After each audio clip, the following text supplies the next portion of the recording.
Hello and welcome to today is a special day as chess connects us. We are back with Judit Polgar's Global Chess Festival. Super excited to bring you all the action from the Hungarian National Gallery. It's happening live there, and we've got Fiona here with us, who's going to be bringing us all the live on-site stuff. Fiona, awesome to see you. First off, how does it feel to be there? Tania, it's such a pleasure being here in beautiful Budapest to be bringing you guys the stream. I apologize in advance. There's a lot of people here. There's a lot of noise, but we will be doing our best. It's been such a fun event already. It started at 10 a.m. this morning, so it's been running for over 4 hours at this point. You've been here for the festival. You know what a fun event it is. Thousands of people attend throughout the day. There are so many programs, so many activities. But I think this one that we are about to cover, and there's some stuff happening on the loudspeakers. Plus screaming. It's the festival. Tania, let's talk about the 6 communities that will be playing. I love it. I absolutely love it, Fiona, because like you said, all the sound, all the ambience, it's making us feel like we are right there in Budapest with you. So keep that coming. And these are the 6 communities. And now this is the main highlight event, right? Like you said, this is the 11th edition of the Judit Polgar Global Chess Festival. It's gone online, it's local, it's massive, and it's all about transcending all boundaries of art, sports, science, education, bringing it together with chess. And the big event is Judith versus the communities. And these are the ones. Tell us who's on site there, and have you managed to meet any? Yeah, absolutely. I think we'll be able to bring you content throughout the next few hours. I've talked to Anna Rudolph, I've talked to Matt Thomas, I talked to Divas. I hope you can still hear me. It's cutting in and out for me, but Judith is here. Hands are being shaken right now. She's shaking hands with the Hungarian team, and I think the gates are about to get on the way. And then we have in front of us the Queen of Chess herself, taking on the 6 communities. Chessable Improvers is the one with the top 3 improvers on Chessable. There's Anna Rudolph right there. She's ready to go. I mean, it's going to be awesome because all these players have got their own fans, their own communities who will be suggesting the moves played against Judith. So truly just transcending all geographical boundaries as well there. And I also spot Fiona, a former chess boxing world champion in there. Absolutely. Matt Thomas, yeah, who's about to shake hands here with Judith. I did a quick interview with him. He's so excited to be here, to be playing against Judith. And he's posing, but he's full of confidence, fresh off a successful world championship in Serbia. And, we see there in the corner, Divas, international master David Martinez. He actually said before the Simul, he's quite nervous actually to be playing Judith. There was Judith waving to the camera. Honestly, Tania, it's so crazy to see what's happening on site. There's so many people around. It's just, I know that the quality of my stream and my sound is not the best right now, but on site for the people who are here, it's a fantastic experience. It looks amazing. And I'm so jealous that you're there. And I love that I can be here to call the action with you, Fiona. It was awesome to see Judith on camera as well, waving to us. And I think first moves are being played. I was there on site in 2023. 24, we had the Olympiad, Budapest Olympiad, when the Global Chess Festival was happening. So I wasn't able to make it that year. But to see it all to come together one more time as Judith, she's rushing past the boards. We've got action on, our bird's eye view right there. Judith Polgar versus the Chessable Improvers, the chess boxing community, the Spanish community, Anna Rudolph as well, the Hungarian stars, and then the chess is for everyone community. And across the board, Judith starts with her favorite first move, Fiona. No surprises there. It's the King's Pawn opening. It is the King's Pawn opening. I mean, Judith, she is one of the most aggressive players out there. She was telling me yesterday, I hope I'm not giving away a secret, but she was telling me she actually played a warm-up game at home against her sister Susan to get ready for the Simul. They played a couple of games. So hopefully, when Judith joins later on, you can maybe ask her about that. But she is taking it seriously, and let's remember this a clock simul. Do you want to remind us what the time control is for this one? Let's do it. Let's quickly do a run through of the format that we've got for this one, as Judith will have more time than her opponents that she starts with. She'll be walking around, making her move. And there we see against 6 boards is what Judith will be playing. She's got 1 hour, 50 minutes on the clock. And every time she makes a move, presses the clock, she gets an additional 10 seconds, while each of the communities starts with 50 minutes and the 10-second bonus. And I think this is going to be a lot of fun. I love what you just told us, that Judith's taking this pretty seriously. She got some practice in as well, because we all know that, all chess players, and most of all Judith, just how competitive she is, and she wants to win. It is about having fun. It is about celebrating chess. But I think everyone here wants to get that win in. Let's make some predictions. Actually, I'm going to open the chat in a second because I know I have you, Tania, but I would love to hear from our viewers as well. Do you guys think that anyone can get half a point off of Judith, or maybe even a full point? What are people's predictions? What is your prediction, Tania? Oh, that's a good one. And we will bring up our chat on YouTube and on Twitch to tell us what they feel. And while they do that, I think it's going to be really interesting to see, because there's such a mix going on right here, right? We've got the Chessable Improvers, and that's our top left board, and looks pretty even right now, both the knights at the center of the board. Now, these are 3 players who've spent a lot of time working on chess over the last 1 month. So they're coming together, the 3 of them. This is going to be a fun board to watch, because it's clear they're getting the practice in. Right now, pretty level there. I think all boards across, I do see that White's doing well. It's interesting that we don't have super symmetrical positions just yet, except on that top left board. And of course, also right next to that, chess boxing, Matt Thomas there, the voice of chess boxing, a former world champion at that as well. He starts with the Italian. And the answer to your question, Fiona, I think Judith gets them all, as she usually does. I think so. I think Judith, as lovely as she is as a person on the chessboard, she is a killer. I think there will be no mercy. I see her zooming past me at quite the quick pace, although she is pausing now in the game against the chess boxing community. That Italian game you mentioned, where Matt has just played knight takes e4. Shall we take a quick look at that? Let's bring that up as the first board we jump to. And Fiona, I'm really glad you picked that one, because it's definitely the most fun board. So pawn has been picked up at the center. And let's just do a quick rewind to see how we got there. It did start with Judith's favorite move, 1e4, best by test. We know Bobby Fischer. He spent some time in Judit Polgar's home, and usually influenced by him as well, is the one who said best by test. So sticking to that as well, 1e4. I think that's the move that she's played most of her career, known, like you said, for her aggressive attacking style. It's been the opening of choice by Judith in this simul as well. And we see the king's pawn opening here. The knight comes out.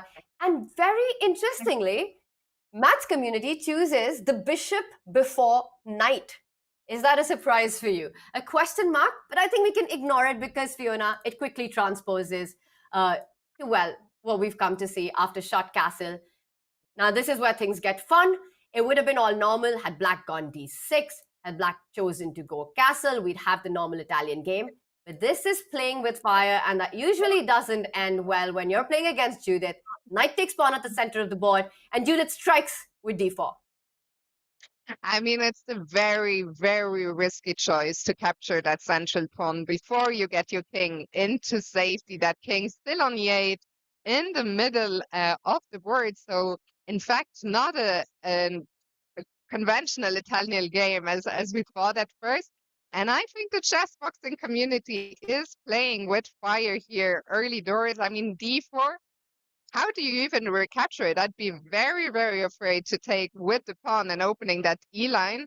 But the alternatives don't look that great either. I think they're really bringing in the style. You know, it feels like a chess boxing game, this one already. But I think it's going to be Judith who gets the first punch in. It might already be in on the board. I'm sure she's loving her position. Like you said, any piece that captures on d4 after a trade, the rook slides over, and there are big questions to be answered with a knight lined up against the king. And if instead you were to fall back with the bishop, I'm just going to go back one move. Any move with the bishop would have resulted in a very strong pawn at the center of the board. Instead, the chess boxing community with Matt is going all out, punch for punch, d5 on the board. Pawn takes bishop will be met by a capture in return. What do you make of this choice? Very interesting stuff. Yeah, I think both players here are living up to their reputations, you know, with the king's pawn opening, going for an aggressive opening, but the chess boxing community clearly out for a fight. I see Matt talking to his stream, getting some input from his chess boxing community. So we'll see how this one evolves. Shall we go back to the bird's eye view, Tanya, and see what's happening elsewhere? Let's do it. And I'll tell you one thing about Matt. I met him at the freestyle event in Vegas. He doesn't shy away. I think he's going to try to get his community, the creator creates that community. I think they're going to channel his style of play. I don't think he's going to be afraid. He's going to take the challenge head on, which is why we see a move like d5 at the center of the board. That's the top center board right there, the move that's been played. Expecting some bishop trades on that, and then Judith just dodging the queen trade on the open D line that it would result in. We've got our 6 colors in front of us, our 6 communities in front of us. Fiona, what catches your attention? One thing that catches my attention is Judith against the Hungarian stars, where h4 has just appeared on the board. I see the king have castle in opposite sides, so that's always exciting. The community of the Hungarian stars is the only one represented as a community here on site. And it's such a beautiful site that's on the right-hand side of your camera on the screen. We see 2 very young players, 8 and 10 years old, as well as some older gentlemen. So that's a lovely mix. Tania, should we go there? We should, but I just want to take what we're seeing in. You see Judith, she's in front of Matt right now, so on the chess boxing board, but I think the board you were talking about right opposite that, leading the Hungarian stars, it's Professor Vizi, and he's 88 years old. He's a neuroscientist, a former president of the Hungarian Academy of Sciences. He's an icon in Hungary, and like you said, along with Professor Vizi, we've got 2 youngsters, the 10-year-old Norbert Nagy and the 8-year-old Iliango as well playing. And these are 2 rising stars of Hungary talent there. I just want to point out, and I think we should mention this, that Norbert, he's been crushing his national championships in his age group, undefeated over last 3 years of the national finals. He scored 23 wins. I think for him, this is such a huge opportunity. Like you said, the Hungarian stars, it's a mixed field from different walks of life, different icons and different talents and prodigies come together. And Judith's just about to get to that board. She walks past as they just respond with the H-pawn moving forward as well, stopping Judith's advance H5.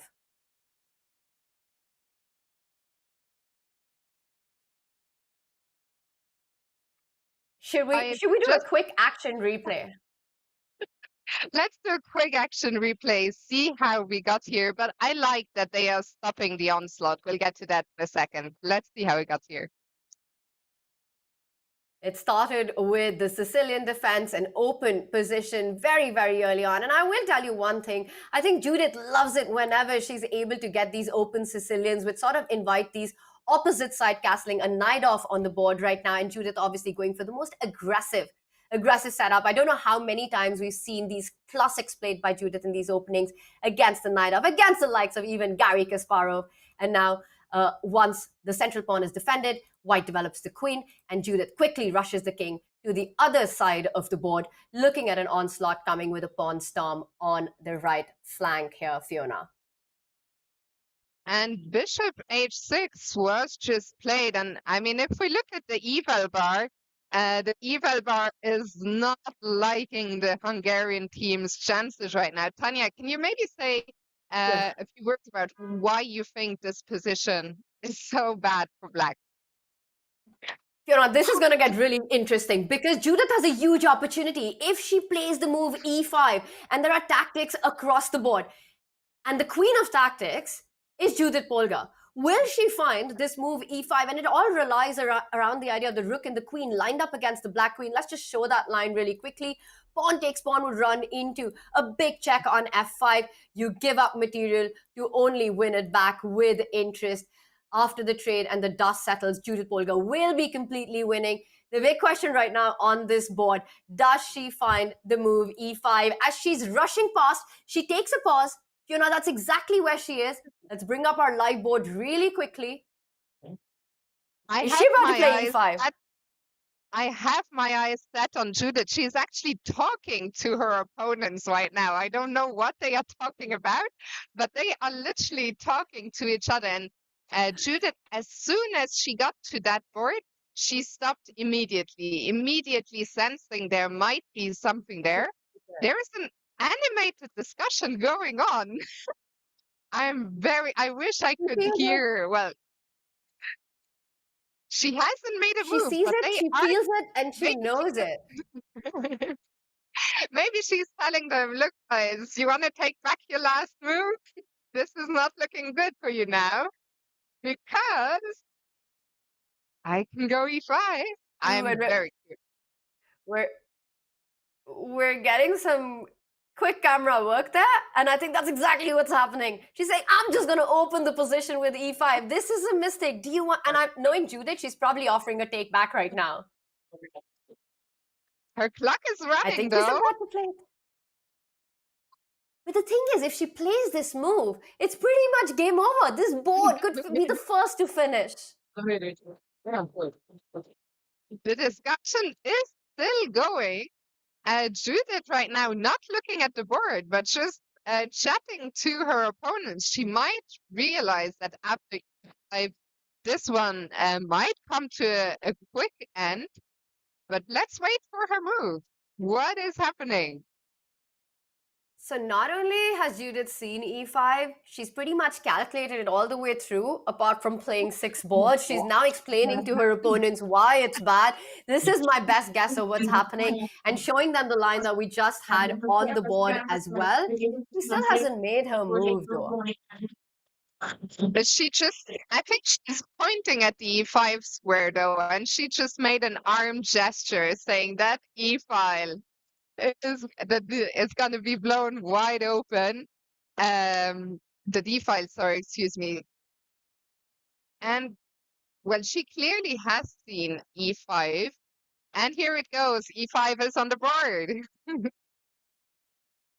It has been played, and of course it's been played. It is Judith Polgar. She immediately spotted it while she was on the board. She was telling them the whole line. You could see it from her hand action about opening up the D file, the big threat of pawn takes pawn, running into the check with the knight moving forward, and then the black queen falling. And the whole problem is, you're not forced to take the pawn on e5, but how long can you let it stay alive?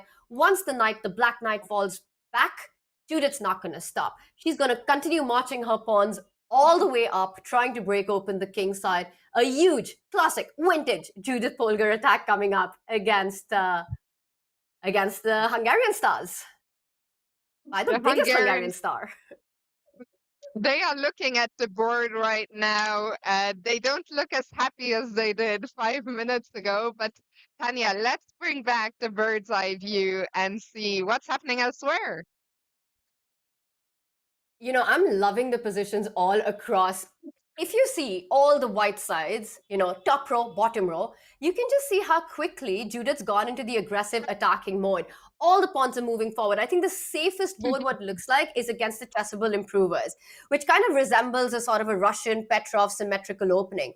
But apart from that, all across the center board, the center E line is open. The black king in the center, already the D5 pawn attack. The board next to that, against chess, is for everyone. Judith's got the H4, G4 rolling all the way up. It's not going to stop there. G5 coming in next. our bottom left board. Look at that. F5 already in, which means we've got a big break. That knight which has jumped forward is moving ahead to the D6 square as well. Some juicy outposts for Judith against the Anna Rudolph chess community. And then against the Hungarian stars, E5, of course, the star move found by Judith instantly. She barely even looked at the board. I'm pretty sure, Fiona, as she was walking around on the other boards, she already had this in her mind. She already knew that she set this up with that bishop sliding forward, the bishop trade, that E5 will arrive. And then against the Spanish community, led by Grandmaster, International Master even, David Martinez right there. A big space advantage in the center for Judith.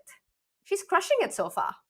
She is crushing it. Maybe we can take a look at her game against Anna Rudolph and her community, which for now on the bird's eye view is the only board where the evil bar seems to be ever so slightly in black's favor. So let's dive in and see how Anna and her community are getting on. They are There we have the lining up. position in front of us. Yeah, so this is a very double-edged. You mentioned, Judith has one up her pawn on the F file, but Anna's community is looking for some counterplay on the queen side. Huge counterplay. In fact, Judith right now is up a pawn. She has that extra pawn, but it's come at the cost of opening up a direct line to the white king. And if I just back up really quickly, it was at this move that, in fact, Anna's community decided to sacrifice a pawn. Judith was going all out on the right flank with F5. If you take the pawn, you lose a key central pawn. So that was not an option. Instead, they go on the counter offense with the B pawn moving forward, giving it up for what looks like it's free. Judith takes it. She's ready for the battle.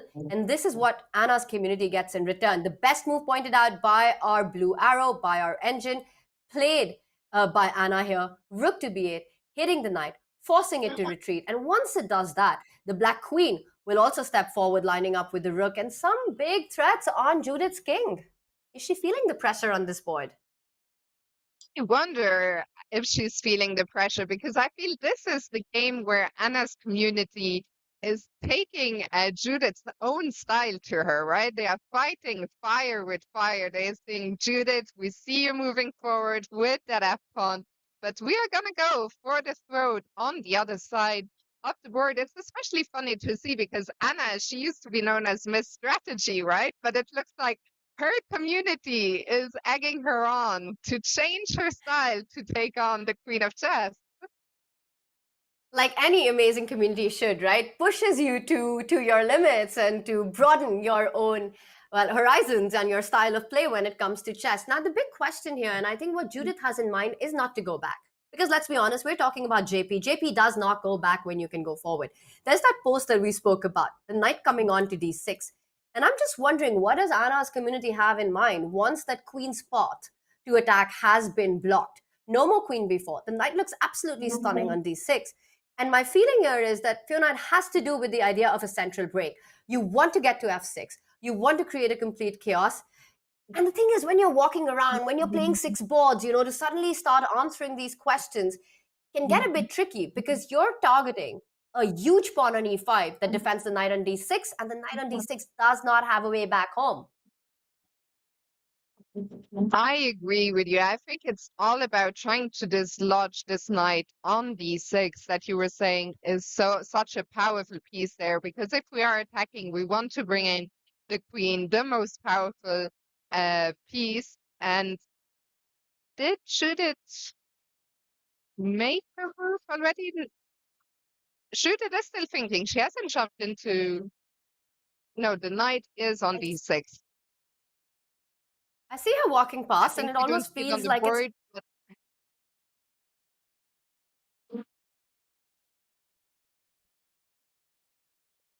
You don't see the knight on D6 yet, right? Not on our board yet. And we see Judith. Yeah. She's right now in front of the Hungarian stars. And the board next to that is the one that we have in front of us, which is Anna's community.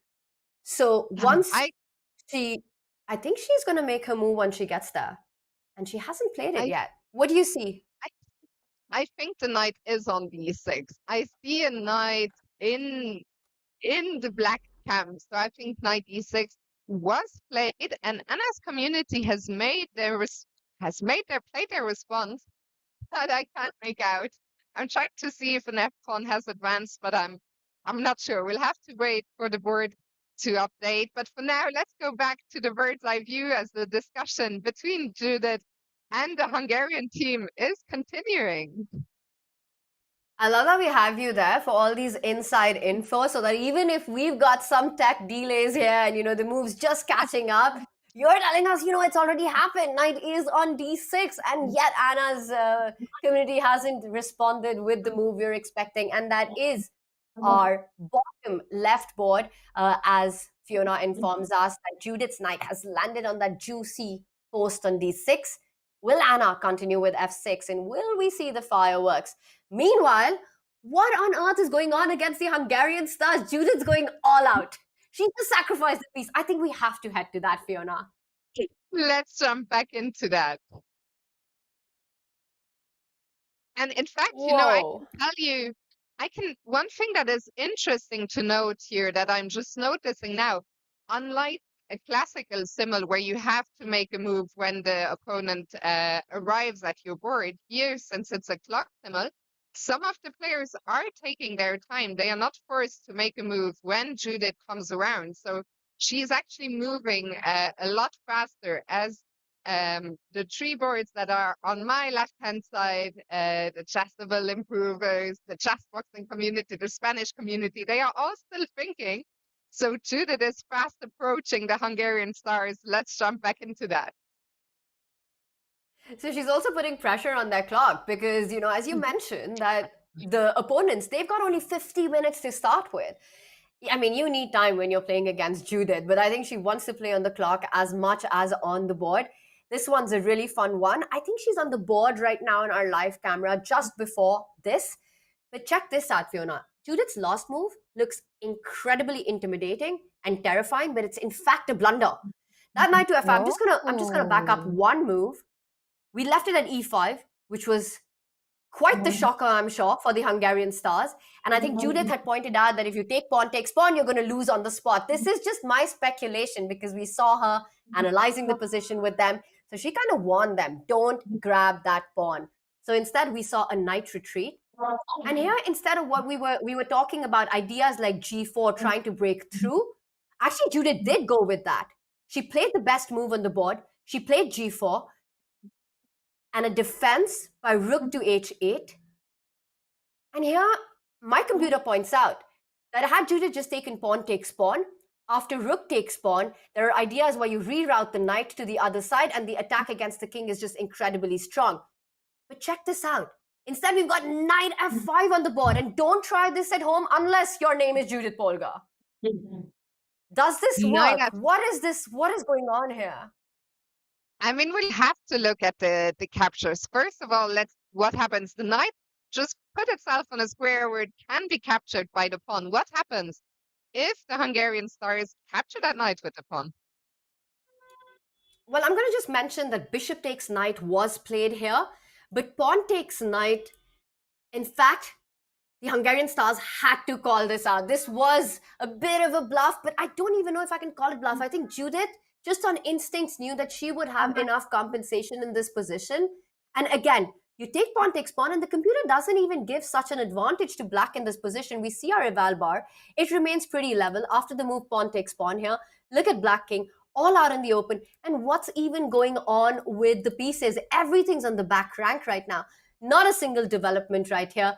If you think you can capture the pawn on f5, well, think again, because the queen jumps forward. And once the bishop falls back, the f-pawn's rolling ahead, the e-pawn's rolling ahead, targeting this defensive weakness, and black's position just falls apart. I think Judith's instincts were on spot. Here, the computer gives a double question mark, but you sort of take that and throw it out of the window. I think from a human perspective, this move is just super crushing. It scared the opponents, the stars, so much that they grabbed the knight with the bishop instead, not allowing the G line to open up. And after this, the material balance remains, and Judith Polgar is simply winning here right now with her pawns blowing open the king side. Absolutely. She still has the attack that we've seen ever since, she blasted open with e5. She's not down any material, so this is looking great for her. Tanya, how about we go and check in with some of the games we haven't seen yet? Let's do it. Let's bring up. I will also though point out that very often in these kind of position, to your point, what you just said on that center board of the bottom row right there, that sometimes when your position's bad, you just have to take the bait because you want something to show for what you're suffering. So perhaps capturing that knight with the pawn would have just been the straightforward way to sort of force Judith to show her cards, to prove her attack. But in this position, no material deficit. She's the one with the pawns forward, the G line opening up. It's all Judith's game here. So I think the Hungarian star's in big trouble. You mentioned it, Fiona. Let's check in with some of the games that we haven't already. And I think the top right board looks very spicy as well. Again, one king in the center. That's chess is for everyone. This position really is not for everyone because the black king stuck in center. Judith's king on the queen side. There's a pawn on b5 that's hanging. That looks very, very spicy. Meanwhile, the chess boxing stars right there, I think they managed to get their king with mat to safety. We see a lot of trades in the center. It looks pretty much in balance. The chessable improvers also keeping things in control. I'd say chess is for everyone looks like the most exciting board. Should we take a look at that before we head to Anna Rudolph's community, which, by the way, is taking the battle head on? Absolutely. Let's go to the chess. Did you say chess is for everyone? I think everyone says chess is for everyone, as it should be, Fiona. Let's go there. Let's check out chess is for everyone board, and there we have it, the position in front of us. I'm trying to make head or tail of what's happening, and I think we have to just go back a little bit. But just to tell us a little about this board, because as far as I understand, Fiona, the players, they're organizers, they're partners, who aim at making chess an inclusive sport across different fraternities, different spheres. Have you met anyone, and what's the vibe of that board? Any strong players there? What can you tell us about Chess is for Everyone? Well, Chess is for Everyone here on site is represented by Kinshu, who I think our chatters on Twitch will know, as she's actually a Twitch mod on the chess.com channel. So she will be a familiar name. She's been doing some commentary herself, and the Chess is for Everyone community is, of course, as the name indicates, it's a program it's all about inclusivity. It's all about, making chess for everyone, no matter where you're from, your background, players with disabilities. So very happy to have this community here represented. And I think Kid Show is also allowed, since chess is for everyone, to discuss, as opposed to the board, which we will come to a bit later, our chessable improvers that is headed by Regina. She's not allowed to interfere. She's a very strong player herself, but she's just making the moves for them. But back to chess is for everyone, represented by Kinshotot in Budapest. And Judith is not afraid to open up her king a little bit here, Tania. This is amazing. This is the board with chess is for everyone. But like I said earlier, the position is really not. Because check this out. Judith is down a piece currently. She sacrificed knight f5 on the Hungarian stars board. And here she's already given up a piece. And we are on move 15.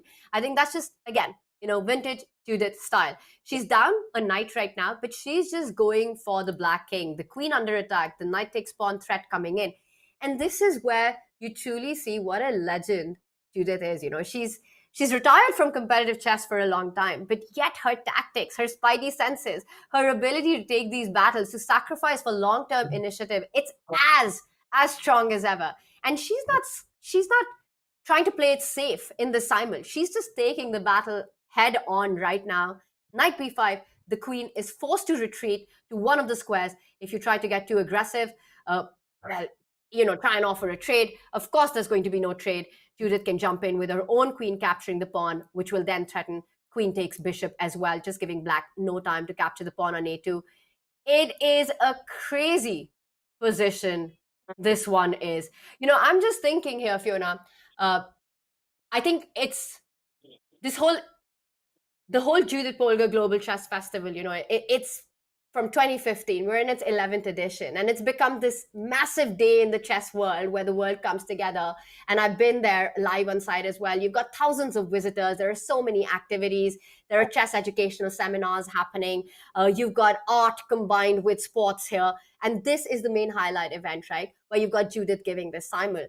And it really feels that with so many people across different spheres coming on, chess is for everyone. But as a professional player, sometimes you've had this feeling when games haven't gone your way that chess is really for no one. It's such a difficult game. But then you see moments like these and you realize just how chess truly connects us. You know, here I am sitting in Delhi. There you are sitting in Budapest. We're watching Judith, the greatest female player of all time in the history of game. At her peak, she was at world number 7, the only player to have broken the world top 10. And the players, I mean, the biggest names that she's taken down in her career, you know, from Vishwanathan Anand to Garry Kasparov, all her battles. And there she is.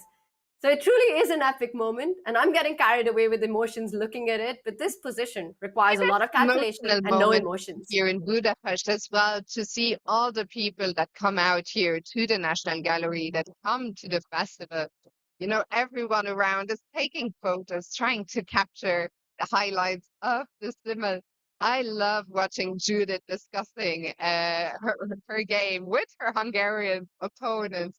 I mean, I think, if I'm not mistaken, there are 80 years between her youngest and oldest opponent on that board, which where you don't get that in any other sport. So it truly is a very special feeling. And I mean, Davis has commented on all the greatest tournaments in the world. He's been to so many events. He said, I'm really nervous for this game. You know, playing Judith is something really special. So I think everyone here on site feels what you are talking about. You know, this is a special event organized by a very special player and person. It truly is. By the way, meanwhile, we do have a move by the Chess is for Everyone community where they did go for the idea that we were mentioning earlier, offering the queen trade. And of course, you know, when you're down material, you don't trade pieces, expecting Judith to simply slide her queen up, take the pawn, threaten the bishop on d7. And things are getting very tricky here for black because there's really no good way to defend your piece. And I'm going to throw this to chat. I'm sure they're super quick. I see two moves. You could slide your rook over to d8, or you could go back with your bishop to c8. But there are huge problems with this move. Let's see if our chat can figure out if they can be as tactically strong as we Tania, expect I'm them to be so at a sorry. Judith I Polgar can event. barely hear you. I can barely hear you any longer. I think I might be having some connection issues. But the good news is, very soon I'll change my commentator's hat for interviewer, and I'll be bringing you some content here from the communities.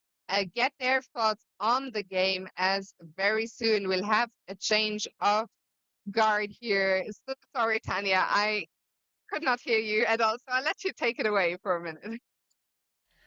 I mean, we're at a festival, right? You are there, and I can totally imagine there must be so much going on, and we can hear all the excitement at the back. So many people as well, Fiona. So no problem with that. But we're looking forward to all the interviews that you bring on with us as Fee tries to figure it all out. Chad, I wonder if you guys have figured out what happens if Black was to retreat with the bishop to c8, or just simply try to defend that bishop with rook to d8. I don't think either of these two moves are possible. And I've got the chat open in front of me, and I see that you guys do see the idea, the big idea that if bishop moves back or the rook slides over, the white knight jumps in, and unfortunately the king would have nowhere to run, nowhere to hide, and black would be forced to give up huge material. So in fact, chess is for everyone, but that bishop after queen takes pawn would be for no one in this position. I'm sure Judith Polgar is loving what's going on with white here. Once again, Tania, my apologies. I'm struggling to pick up a single word now, but it looks like this is looking great for Judith on this board. As she's moving around faster and faster. Ooh. No problem, Fiona. Huge moment here, by the way. If chess is for everyone has to survive, our blue arrow points out that the only way to defend that bishop is to block your king even more. A knight retreating move, a really hard human move to play, process of elimination. might be the only way to get there. Knight to f8 would still keep the game going. And look at that. Judith sacrificed a piece. And I'm going to show you really quickly which moment that happened and how she just crashed through and how difficult it is to face these kind of sacrifices when you're playing against Judith. Again, we had the Sicilian. Fiona, the takeaway of the day here is just don't play the Sicilian against Judith. Just don't do that. That's where everything goes wrong. And of course, G4 up the board doesn't stop there. H4 up the board. You know, it's a festival. Judith's having fun chat. Bishop comes out. But are you strong enough to go castle? With G5 coming on, first black tries to stop it. The knight goes back. Queen moves forward. And I can already see the brewing of a sacrifice right now after the last move. Long castle. The queen comes forward. And look at that. Once the rook and the queen beautifully lined up, this is what Judith was setting, just bringing that knight forward, hitting the queen, giving up the knight, but to get to the black king. And after this, it's so difficult for black. The only move to stay in the game was retreated to, well, a really ugly looking square, not played understandably, queen a5, and things start collapsing. Queen takes pawn, obviously on the board, and now knight f8, the only move. Tania, I don't know if you can, please give me a sign if you can still hear me, because I unfortunately wasn't. I'm glad you can hear me. To the community, I'm so sorry.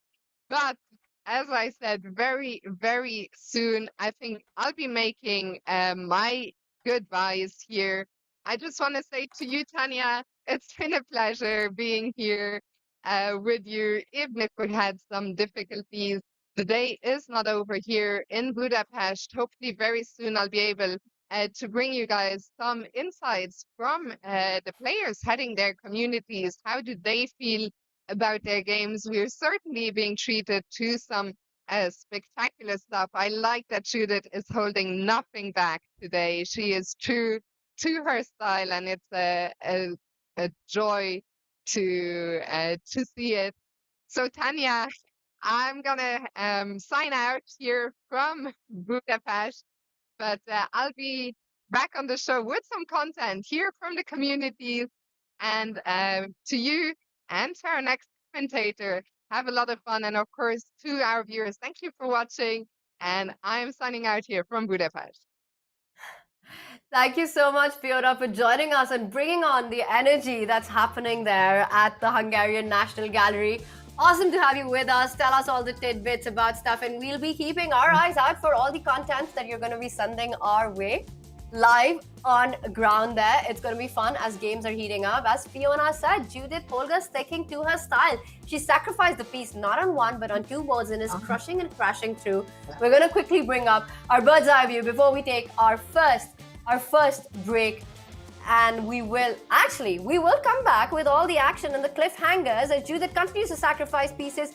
We'll be right back, signing off to Fiona right now. Bye, Fiona. Have a great day, and we're waiting for you to join us again whenever you have a moment.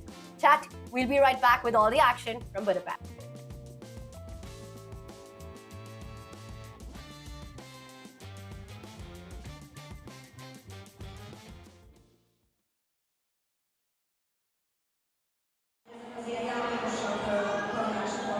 Judith, your festival is in full swing.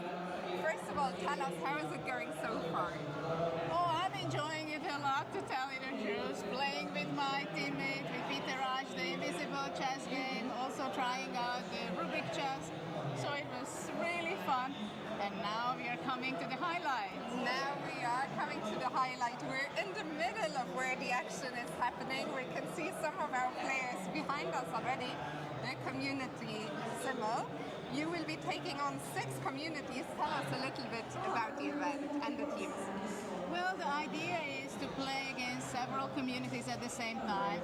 So 6 people or more people are representing here their own community, and the communities are making separate stream themselves so they can talk about it, discuss what to play. So I want to bring in more and more people in the same time. So this is the main idea, and we are going to have the boxing community, one of that. We're going to have the Spanish language community. Anna Rudolph, my friend, she has over 200K community. The chess is for everyone, obviously. And we have the Hungarian community also.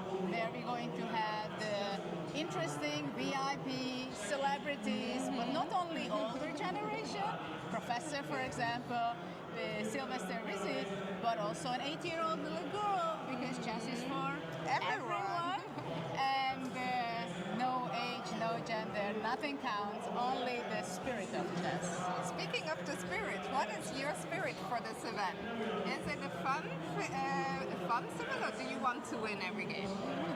Oh, simultaneous exhibition is always about having fun and gathering together. This is a little bit different because it's a clock simul, so it's not like I'm going after each board, but I have this that, oh, it's my time is ticking, then I have to make a move. Still, the main purpose is to gather together here in the Hungarian National Gallery and online everywhere with everyone, and to enjoy and have fun. Well, Judith, we will let you go get ready for the Simul. Of course, the event will be streamed as well, so people can catch you commentating live at some point on the stream. So make sure to tune into that.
We are back live from Budapest. It is Judit Polgar's Global Chess Festival. And chat, you've been asking, where's Levy? Where's Levy? Where's Levy? Well, here he is. You know, your wishes are command. Levy, Gotham Chess, he's joining us right now. Levy, what's up, man? Good to see you. Yeah, good to see you too. I was asked if I would consider waking up for the festival at like 6 in the morning, 7 in the morning. I said I love chess, but I don't love chess to that extent. But I got that extra hour of sleep, Tanya. Now I have plenty of energy, and I'm looking forward to seeing how Judith absolutely demolishes all of her opponents today. You're going to love what she's been doing because you've already had like 2 night sacrifices. But before we get to that action, I have to ask you, you said about getting energy and all of that. I mean, that's a great setup you have there. Is that a cover, a New in Chess magazine with you on the cover right behind you, Levy? Yeah, it was supposed to be framed all nicely. And just like a good chess player, I'm procrastinating. So I haven't bought a frame. I just kind of like left it up there. Yeah, I like to make my office kind of the decoration of all sorts of different things.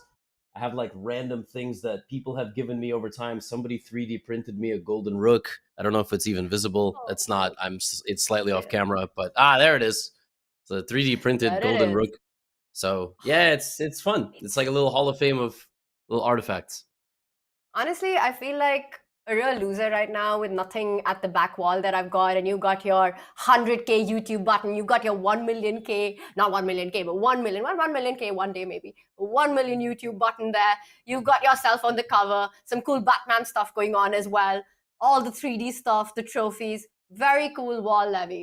And there's some cool stuff that you're up to right now. Some big news about to happen right here, right now, as Gotham Chess versus the rest of the world starts. Tell us about the event. And Levy, are you ready to make your first move? I am ready to make my first move. I have to tell you, they brought me this idea. They said, hey, do you want to play the world? I said, no, because I'm going to lose. And then they said, hey, no, maybe you won't. Even Magnus managed to get a draw. And I was like, I can't believe you're putting us in the same sentence. And then, Tanya, I just thought look, like Kasparov, Anand, Magnus, and then me. And it's like that clown meme, the guys like all in the group picture. And then one of them looks like a clown. But I said, you know what? Let's do it. Let's make this an opportunity to unite the people of the chess world, casual fans, hardcore fans, title players, amateurs, and let's try to get 1 million people and crash chess.com. So we're up to like 128,000 people before the first move is made. So yeah, hopefully we get there, and I'll be playing my first move, I guess, in the next couple of minutes here. That's very cool. I mean, chess does connect us. Over 128,000 people joining from across the world to play against Levy, and you guys can join into at any point during the game. You said it, Gary, Magnus, now. And I have to say, not talking chess strength, Levy, but the contribution to the game, how much you've made the sport grow as well. I think you belong right up there. And you too, Tanya. And after me, major breaking news announcement that I just created. Tanya will be the next player. And Tanya, you got I saw you had the perfume deal recently on Instagram. You got Red Bull and stuff like that. So you're also hitting the major global brands. They're showing interest in chess. So it's super cool. And it's nice that we're able to do things in the chess world outside of just being a top 10 player. Although I am speaking to a literal Olympic gold medalist, so I feel even smaller. But I'm there with you, man. The grandmaster dream, it's still a dream for me as well. Still feels tough. But I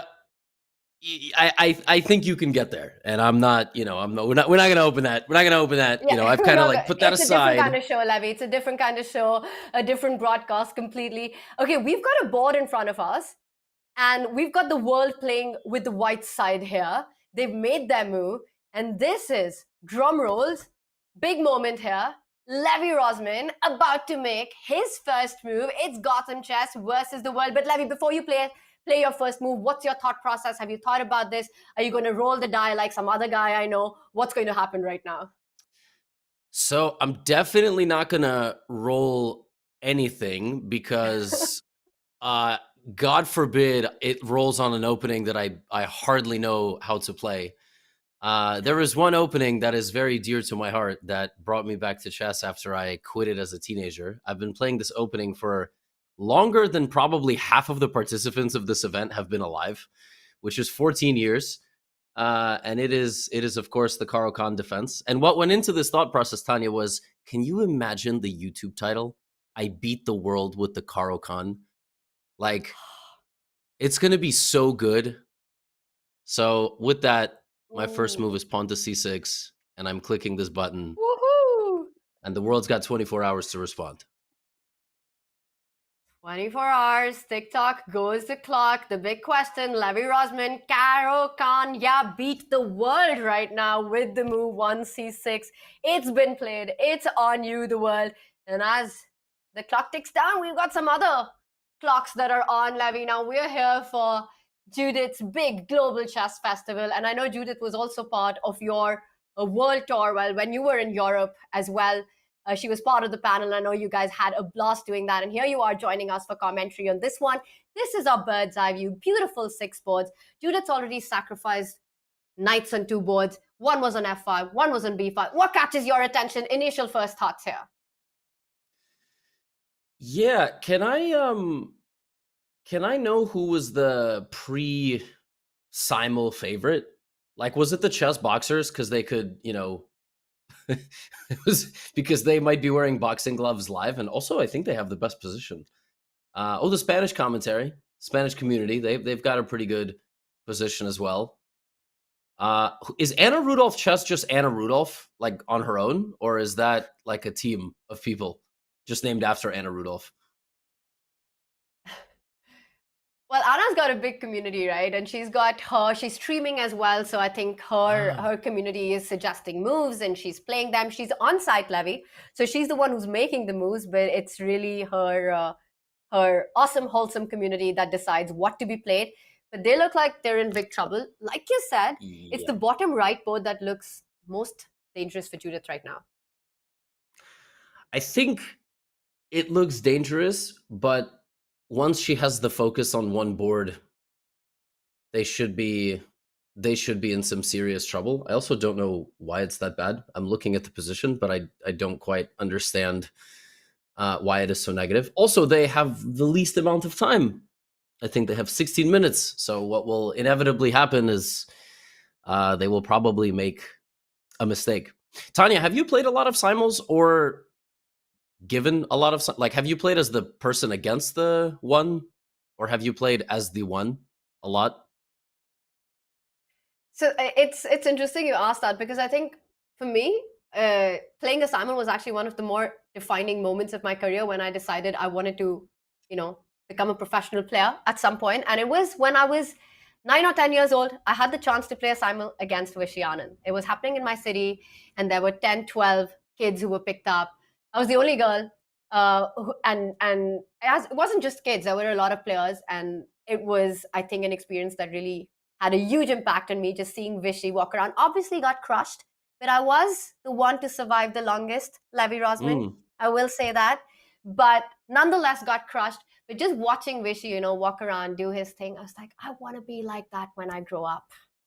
So it was quite an inspiring moment. Went on to give a few Simuls later on. I've always enjoyed them. And I think they're pretty tricky, I remember asking some of my chess friends, what's your advice when playing a Simul? And they've always said, you have to go aggressive. You have to play fast, put pressure on your opponent to respond quickly, and don't try to play strategic chess. I think I've played small Simul alone, and I've done tandem Simul, and I definitely dislike tandem Simul because I show up to a board, and tandem, for anybody watching, that you have teammates, and then you get back to the board and you're like, what happened? This doesn't match my style at all. And you lost all control of the game. But playing by myself is nice, yeah, and it kind of fits my style because I do play quite aggressively. The problem is you have 5 seconds to make a move sometimes, and then you miscalculate and your opponent has time to think, and and then all of a sudden you're in a losing position. Tell me what you think about this. The best part about playing Simul is also that people who are not from the chess world find it really cool to watch, right? Because you're handling 10 multiple boards at the same time. While you as a chess player just find it really challenging, competitive, and you're enjoying it, especially if the opposition is to your liking. But it's also people are always so much in awe that how can you actually handle so many boards, usually with good players. And that's a fun part. But Levy, if you had to pick one player to team up with for a tandem simul, who would it be? I mean, Judith is a pretty good candidate. Like, yeah, Have I you mean, played against her? Have you ever played a competitive game against her? Probably no. not. Yes. In May, we she was at one of the shows that I did in Berlin. And we played 2-on-2. We played Hand and Brain, and our teammates were like 16 and 1800. And like she was suggesting piece moves, and this kid was just playing all the pieces to all the right squares. I was super impressed with her teammate.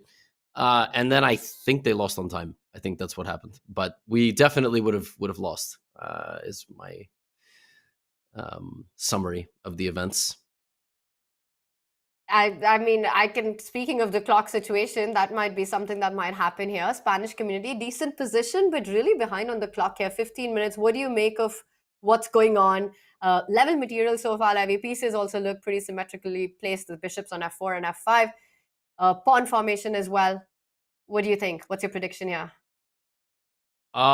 Did you know why Black had an advantage? Because when I saw that Black had an advantage, I immediately was thinking of the move b5. I thought, they have to prove something, but it's apparently been given an orange question mark. So clearly do not understand enough about the game of chess. Maybe some sort of knight to b4. I don't know. Why was this is the problem with watching chess with an eval bar, as opposed to thinking for ourselves. I just thought like White's position was fine, but what did the Spanish community have to do? It looks like a very, very healthy position, right? For actually both White and Black here. Black doesn't have any big weaknesses. I do have the help of the engine here. So I'll tell you what the best line is, because you mentioned that Black had an advantage here. Simply had to trade, get all the majors off the board. And the point was, I think, just to hold on with b5 for the right moment and not weaken it. But the question that comes to mind here is that b5 is the most natural looking move, right? You're driving the knight. And what really is the difference here is that the white knight steps back, and suddenly you don't have the time to trade everything on the d line because the bishop on f5 is hanging. So while it's still level, it just was more accurate to go rook takes rook, rook d8, get all the rooks off the board, and then just keep your pawn structure more flexible. Yeah. Wow. Okay. And try to get the rooks off the board. If White agrees, then you're the one who's got this nice open D line. Apparently, Black has a good advantage. I think it's the bishop pair. It's an open position, Levy. E5, long-term weakness. The queen's getting centralized. White having no big targets, and I think it's just a game you're happy in. Yeah, that's the tough type of advantage. It's when you just don't do anything. You trade some rooks, and you know that in the long run, your opponent's pieces can't move very well. Would you say this is your strong suit as a player, like understanding that you don't have to rush anything, you can sort of just make small improvements to the position? Or would you play b5? Would you fall? I would be so tempted to rush with b5, but once you see a position where you've got this bishop pair and the queen coming on, I think he still wants to go for this, but I wonder if it was just more accurate simply because now you're forced to lose a tempo. I still like Black here. I'm biased towards the bishop pair. I still don't think it's so easy for White to, let's say, get a4, but maybe that's the drawback, that White suddenly has some counterplay. b5 does provoke the idea of a4. That position, Levy, everyone would enjoy, right? You get the rooks off the board, your queen's coming to the center, you have a direct weakness. So I think that's the kind of position everyone would want to play with, especially knowing that Judith perhaps doesn't love those kind of positions to be defending on. I wonder what the Simul move is on that board. You probably play like a3 or h4 or something. Maybe we go to a position where Judith is on the verge of landing a knockout blow, which happens to be on half the boards. But maybe the Anna Rudolphs of the world. The chess is for everyone. It's for everyone, and it's especially for Judith because I feel like she's up like 7 pieces on that board. Oh, Tanya, I just noticed that Black's pieces on that board are not rooks. No, They are knights. they're not. They are knight. Oh man, that's tough. Yeah, that's okay. Never That's mind. I feel like going there would be kind of like bullying. No, I feel like. But let's check in with it. It's the top right board that you're talking about right there. I'm gonna pull that up really quickly. And just a moment. We left it last here. And this is where we are, that top right board. But I'm with you, Levy. You know, for a second, I thought that bishop and knight had to be rooks, right? It had to be material balance. But as Judith has got the 2 rooks, and that, my friend, is indeed the minors on the board. So huge material advantage. Not just the rooks, but also a couple of extra pawns. Judith completely crushing it on this one. I don't think there's much to analyze. Would you agree, Levy Rozman? Yeah, I think the position is so good that it speaks for itself. Yeah, honestly. I was gonna say, I think you can sack twice on d7, take on b7, and play a6, king c7, a7. Like you know this famous yeah, I mean, I guess in the previous move, would that have worked? Maybe you don't stop the pawn fast enough, but can you play like rook c7, knight d7, rook d7? There's what a line, Levy. Yeah, bishop and you're b7. Completely winning. Yeah. You've given up your 2 rooks. You've also sacrificed the bishop, and nothing's stopping this 8 pawn anymore. That is beautiful stuff. I remember there was a chess puzzle like that. You take the pawn, and then you and then the king defends the knight, and so many people would think like, oh, you take the knight, but actually you just sneak through, and nobody can stop you. That's nice. That's nice. Judith didn't want to. She didn't want to take their soul. You know, she wanted to play methodical chess. Yeah, it's like she's up so much material. She's focusing on the other boards. Why calculate when it's not necessary? Instead, she improves the position of her king. The knight jumps forward, and Judith's breaking through. I think if you take with the pawn, then your idea of rook takes bishop will be on the board, as the knight on c6 will be undefended. But this is game over. This is busted. It's just a matter of when Black resigns. But that was very impressive, Levy. You've been working on your tactics. Now, we've been talking about Gotham chess versus the rest of the world. You also have another very big event coming up. India versus USA. Tanya, I'm sensing this is a loaded question. I sense that was a leading question. So before I answer, what are your thoughts on India versus USA?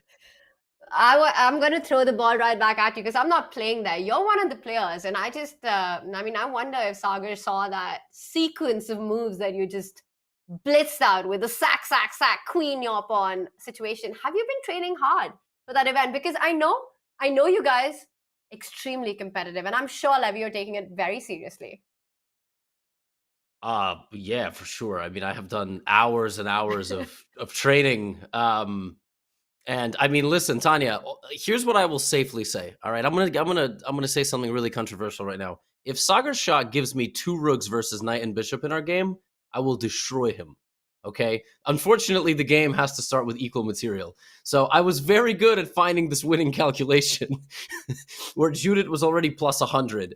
Yeah, no, I'm excited to play with Sagar. We've played. I completely forgot we played on Samay's stream 4 years ago. I remembered this yesterday when I made the preview video, and it was a ridiculous game. And then we played a few games in a Toronto pub at the Candidates. But I'm just going to throw this out there. Are the Indian players really flying from India to Dallas, Texas for one chess game? That's crazy to me. It's happening. It's happening on 4th of October, and it's just one day, and we're going to talk more, but first let's bring up the bird's eye view, because some crazy stuff's going on here as well, Levy. I've got a lot of questions about that matchup you'll be playing against Sagar. It's very exciting, but a lot of exciting stuff here, and in fact, I think some games might be about to end, including the one against Anna. So I want to get your thoughts on that first, because there are 3 queens on the board. You might think one can be picked up, but there's a knight fork jumping in. That's a bottom left board. Should we head straight to that one first? And Levy, you can break it down for us. Yes, I can break it down for everybody watching. Judith is winning by a lot, and she's threatening checkmate right now. Queen takes rook. If the rook takes the queen, it abandons the f7 square. But I actually think that's the best move, and she will be picking up the queen, and maybe she will get a smothered mate. Maybe somehow they will allow a smothered mate in the future with a queen check, knight check, and all this stuff. If they have a good sense of humor, obviously no resigning, just like in Team USA versus Team India. Yeah, nice game from her. How did she break through? Because obviously I wasn't here. Maybe the Yeah, audience just knows, but I'm really just curious. quickly. Yeah. Yeah, let's just have a quick action replay on that. We left it here when Fiona had joined us. Anna's community had sacrificed the B pawn to open up the B line, attacking that knight that's just landed on D6, and immediately trying to break open that defensive E5 pawn with the move F6. We saw a couple of trades. The position opens up, bishop takes pawn, best move according to the engine, and of course Judith finds it. And the whole idea is around the move D5. If that bishop is captured, which it was in fact, and Levy D5 happened, hitting the knight. Queen goes back, and this is how Judith's pawn became an absolute monster. Again, just not giving black any time at all. You take that pawn, the knight gets pinned on the board. Bishop came out. Judith's just going all out. She just doesn't care. The rook on D1 is hanging, but who cares about the rook when the queen on E7 is on pre, when the knight jumps to G6? And the check that you mentioned in another position did arrive. Queen D5, king H8.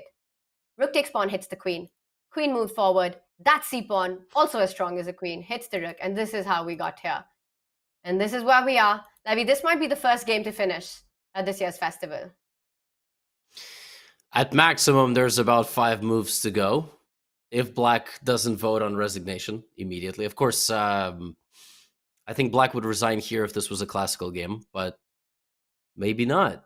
Never resign. You know, maybe your opponent forgets about your board and 52 minutes go by and she runs out of time. It was a nice game. Yeah, bishop takes c4 was a super nice idea. And when you first showed the position, when black had sacrificed the pawn to open things up, black actually was doing well. Like the evaluation bar was showing some nice ideas, but this is an almost unplayable position against somebody with Judith's playing style. I mean, you have to be so precise here. And as we saw, just like 2 moves later, they're losing, you know? And the only way to stay in the game in this position was to make the move knight to b6. I mean, good luck finding that, right? You don't pick up that pawn on e6. Yep. You just simply move your knight away, passing the move. Yeah. Also, I guess like knight a4 and stuff.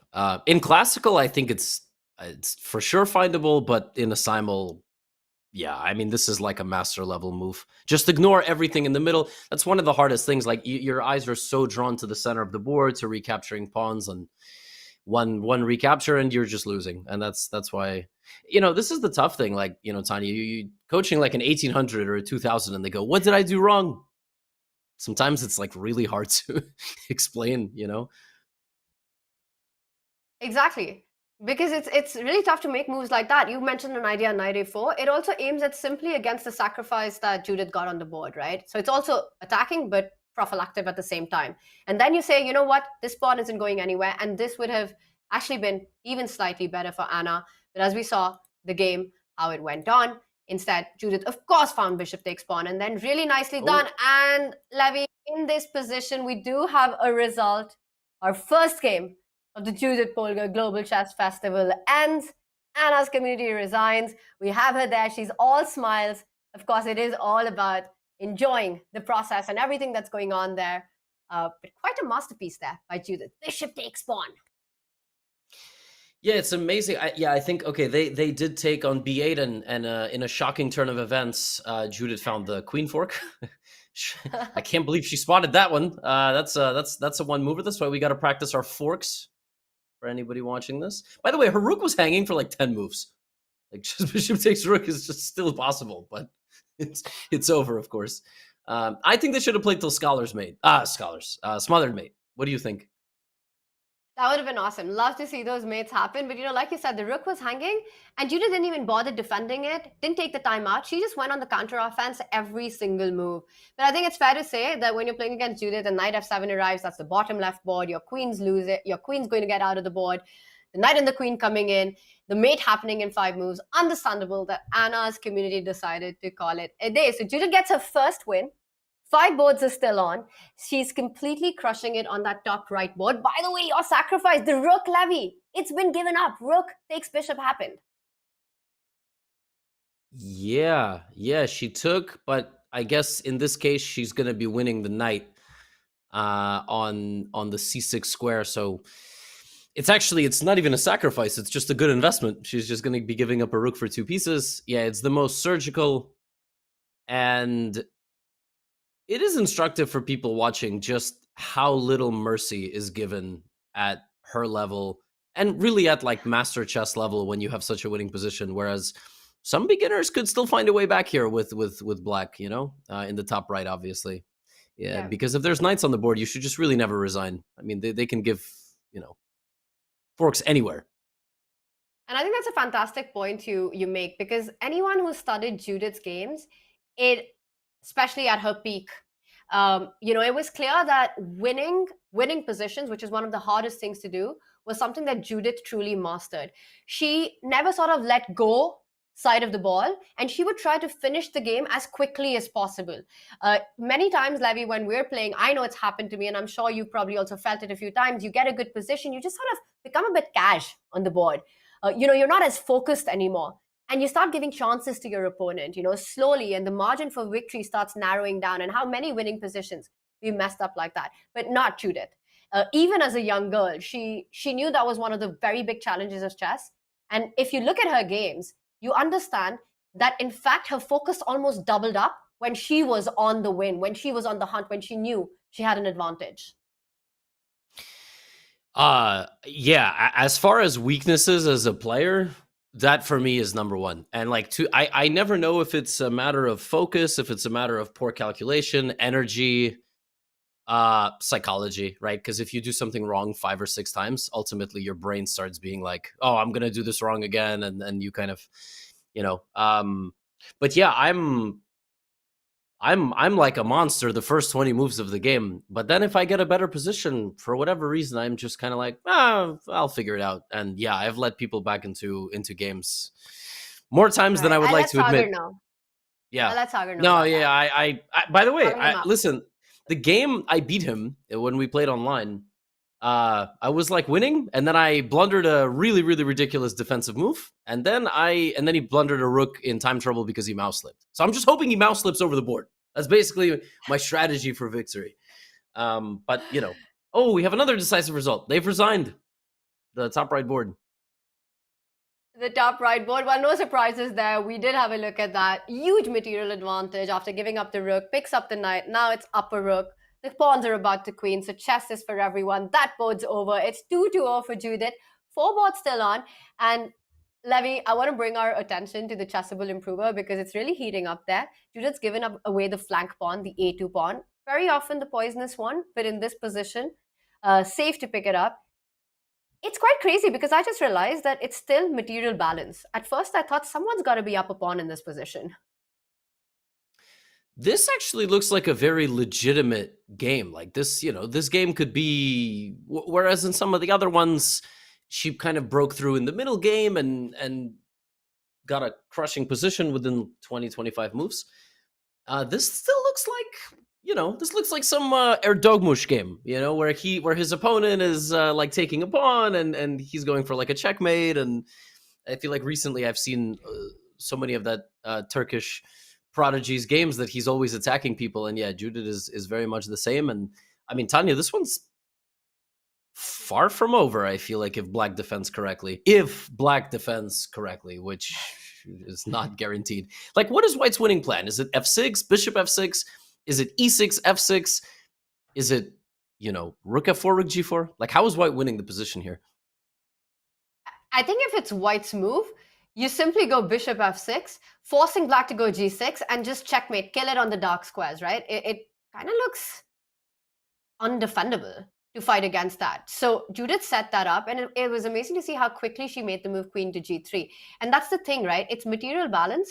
Pawns are level, but this is opposite color complex for the bishop, which means that the dark squares is where your play is at for Judith. And for black, it would be the light squares because that's the bishop that you have. But white's king is so safe. It's so much about king safety in this position. So while you say it looks like a normal chess game, I actually think it's one where black is in huge trouble because white's the one that's setting up the attack. In opposite color bishop, if you can get an attack to your opponent's king, it's often brutal and you can't fight against it because simply you can't fight the squares your opponent's playing on. In this case, Judith's got control over the dark squares. Yeah, and they say in opposite color bishop positions, as you said, it benefits the attacker, and I don't think there is a greater example of a useless bishop than the one on a2. I mean, you talk about a guy that just went on vacation while the king is about to be absolutely brutalized. I guess my question was, like, what about king h8? And then where is Judith's win? I mean, I'm sure she'll find one. You know, what if we just don't get checkmated? Because rook takes d4, bishop f6, like you said. And I think it's just game over. Yes. King h8, yeah. You I'm glad the eval bar hasn't shot up like triple, you know? Rook d4 loses, and this obviously. is the idea we were talking about. Yeah. Yes. I think you can just directly go for checkmate here. And if g6, amongst other things, queen to g5, and the queen sliding over, is just game over. Maybe it's not even the strongest option, but the dark square weaknesses, they're going to tell. And notice how none of black's army is coming to rescue here. So king to h8 looks like the move that you have to make, stepping away from the pin, making sure there's no bishop to f6. And unfortunately, that doesn't work because I think black just takes and then slides the rook over, and you're still defending g7. Right. So then what do you do? This is kind of the interesting... What do you do here? You know, you can set up something super cool. Can we just put... I like moving other people's pieces. I don't know if you feel this way as a commentator, but like... So 100%. Let's say you put the rook on f4. Just like... I'm trying to set up a position where... I'm hoping she gets this. I don't think she has enough time, but let's just say black plays, you know, pawn to a4. Just give black a couple of empty moves, which I don't think they will play. Now you play like bishop f6.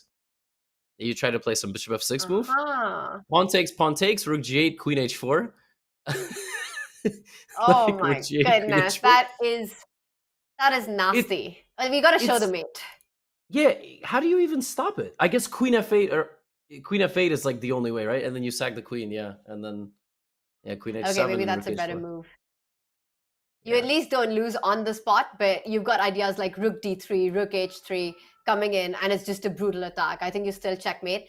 But Levy, I have to show your idea because it's not about the rook. It's about the queen this time. Yeah, this is one of those hidden sacrifices in these kinds of attacks. Like you look like, it looks like you stopped everything, but then somehow this dumb pawn wall prevents the king from escaping. Like, she's got to end the game like this, right? I mean, it would be so epic. But she doesn't have time. I don't think she has time to do everything here. She's got a lot of time on the clock. By the way, king h8 on the board. And you wanted to set up all these ideas. I won't be surprised if he actually goes your way because we know that Judith loves to set up these mating nets. But I believe you do have a move instead. She's gone for something more direct, also very Judith, to go e6. And I think the point is after pawn takes pawn, she's going to throw the f pawn forward as well. She just wants to blow open the position. e6, f6, just coming for the black king. Looks and I think it's instructive. We can show, look how bad the eval would be affected had she played f6 first. I think for many people, they would think pawn to f6, but they forget. And like, now it's just totally equal because after pawn to g6, like the worst thing you can do is get your pawns blockaded in an attack. And white has nothing here. Like the bishop somehow is now like a miracle worker, just defending everything. And you don't have the configuration or the space to break through on the right side of the board. So yeah, e6 is super important because black can't do this now, right? So on the live board, she played e6 and then f6, this kind of idea to give a pawn to break through. And after pawn takes and f6, if black played g6, black is completely lost because you just play f7 and black is demolished. Bishop f6 is Gotta show the made. Queen e5. checkmates. Yeah. So that's super nice. That Yeah, is e6 f6. I kind of was throwing that idea vaguely out there, but yeah, just for anybody who is watching us right now, this is all like pattern recognition, like all from attacking. Sometimes you push a pawn, then you push the other pawn, or like we would never play f6, but we would have to calculate e6 and then f6. And I mean, Tania would have won the game like 10 moves ago in some positional grind. Like, she doesn't have to checkmate anybody. Tanya's style is much more effective. Like, just very no stress. But yeah, here we go for it's the not good dramatic for the stuff. heart, to sacrifice pieces, but it's less entertaining. And I think, Levy, I had the bad side of that deal when I played that match against you, because you were just going boom, boom, boom with all your attack, and somehow it's a lot harder to face that. But I love this, and I love how instructive it was. What you said, you want to make sure you move your pawns at the right time with opposite color, and don't get them sort of stopped in a way that you can't move them forward. F6, so attractive, but would have actually given away a huge chunk of advantage. But Judith, she finds these things instantly. And let's remind everyone that we've got only 4 games remaining, only 4 communities still fighting. And I have a feeling that this one might be the third win that Judith gets in. Before we dive deeper into the action, we're going to have a quick look at what happened earlier today with Fiona there. And we can see the atmosphere as the boards were getting set up. Levy, have you been to the festival? Because I haven't. I can tell you, it is a party out there. This is one of the best days for chess.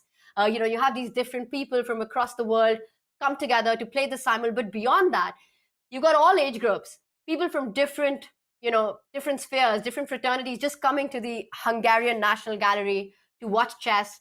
There are seminars being held. There we've got David Martinez. He's saying hi to us. Everyone looks a lot happier before the games get underway against Judith. Yeah, for sure. I think, why wouldn't they be happy? They're in a beautiful gallery with very friendly people. They got Judith there.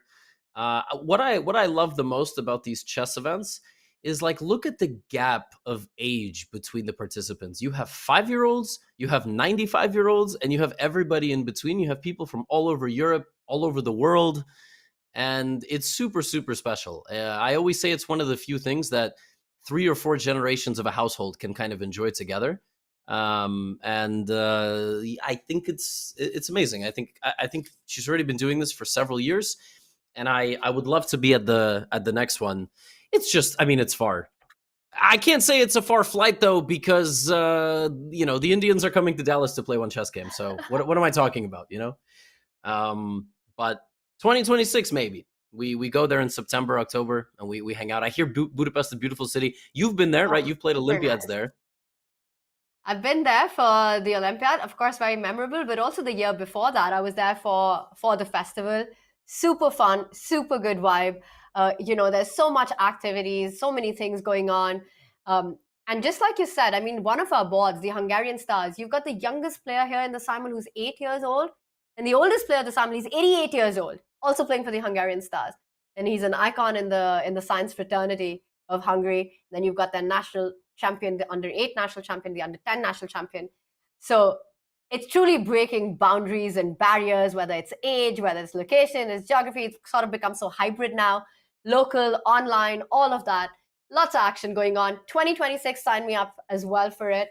But Levy, like you said, the board, rook takes pawn was the move of choice after e6. Taking the pawn on e6 would have ended in disaster, but I don't think this is going to help Black's cause.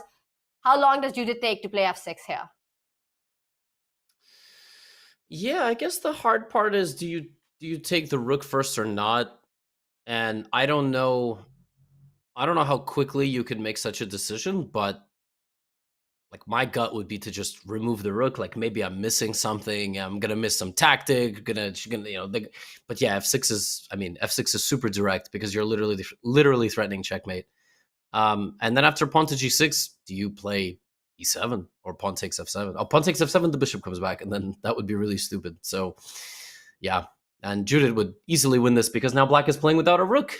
That's what's happening. Yeah. I do have to say though, I don't see one. I mean, that's yeah. yes. No, I was gonna say I think oh, never mind. Spanish community is equal again, but they were again much better. I don't know what's happening on that board, but the computer keeps loving their position, and then they keep voting on completely reasonable moves, and then the computer's like, I don't like your position that much anymore. So if we can pop in there, and also the chess boxing might lose some long endgame because we know that amateurs might not play as well as grandmasters in the endgame. So where should we go? Should we go to the endgame or should we go to the Spanish board?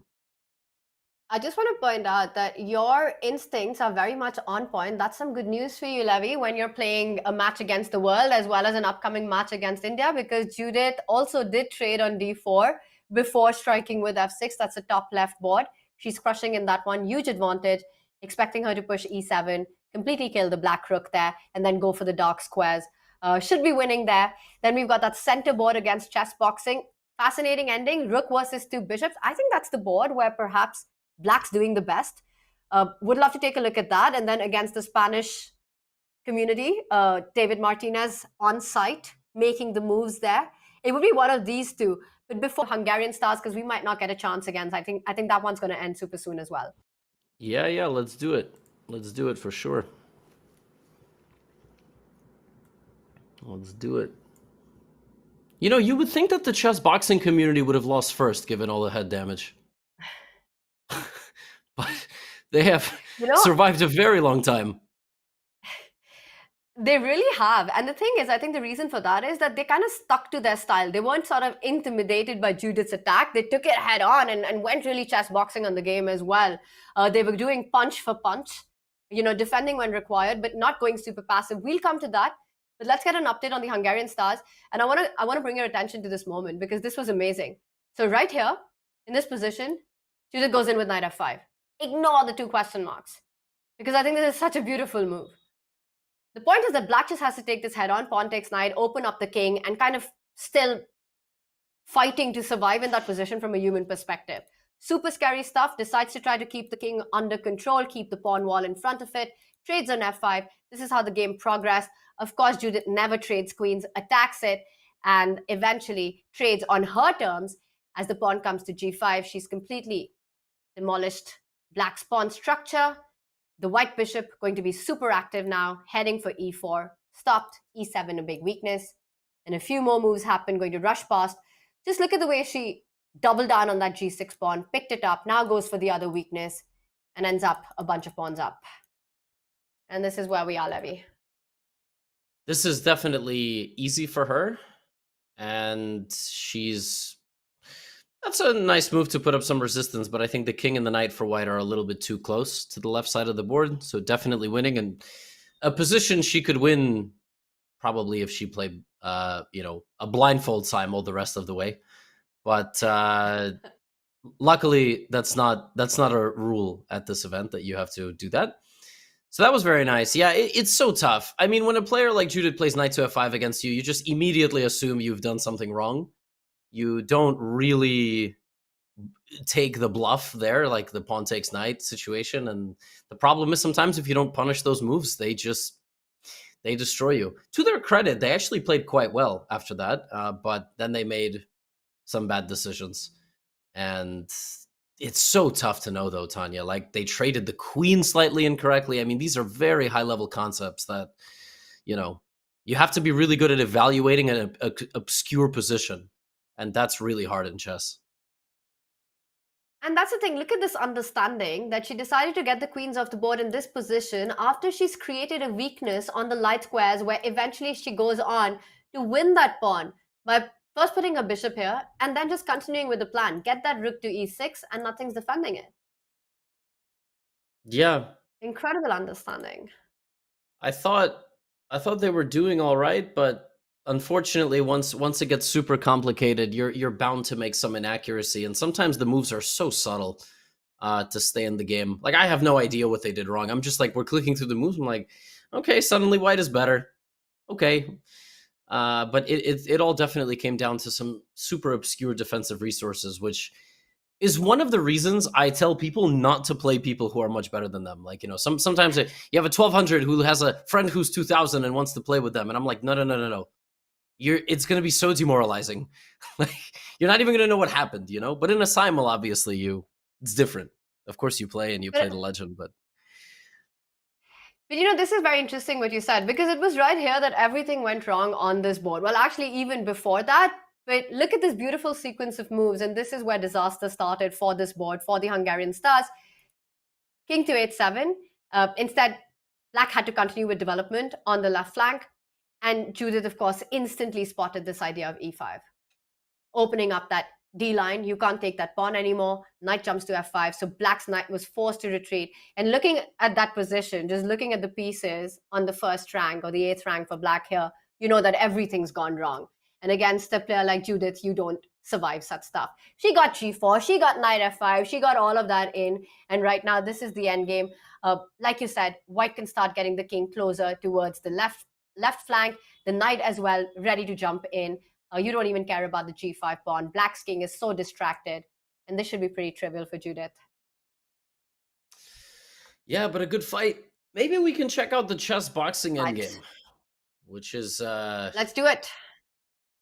which is an endgame that definitely is a bit closer. I'm really I'm really impressed, I have to say. And there was just the chess boxing world championships that took place. I saw that our very own James Canty became a world champion. I'm shocked they found somebody in his weight class anywhere near comparable in skill level in chess. Like, I mean, that dude is like 220, the most jacked chess player I've ever seen in my life, and he's like 2,300 FIDE. Like, I just don't. Yeah. It's not fair, you know. Yeah, you gotta pick one, right? You can't be so good at both. I mean, you can't be acing it at both like that.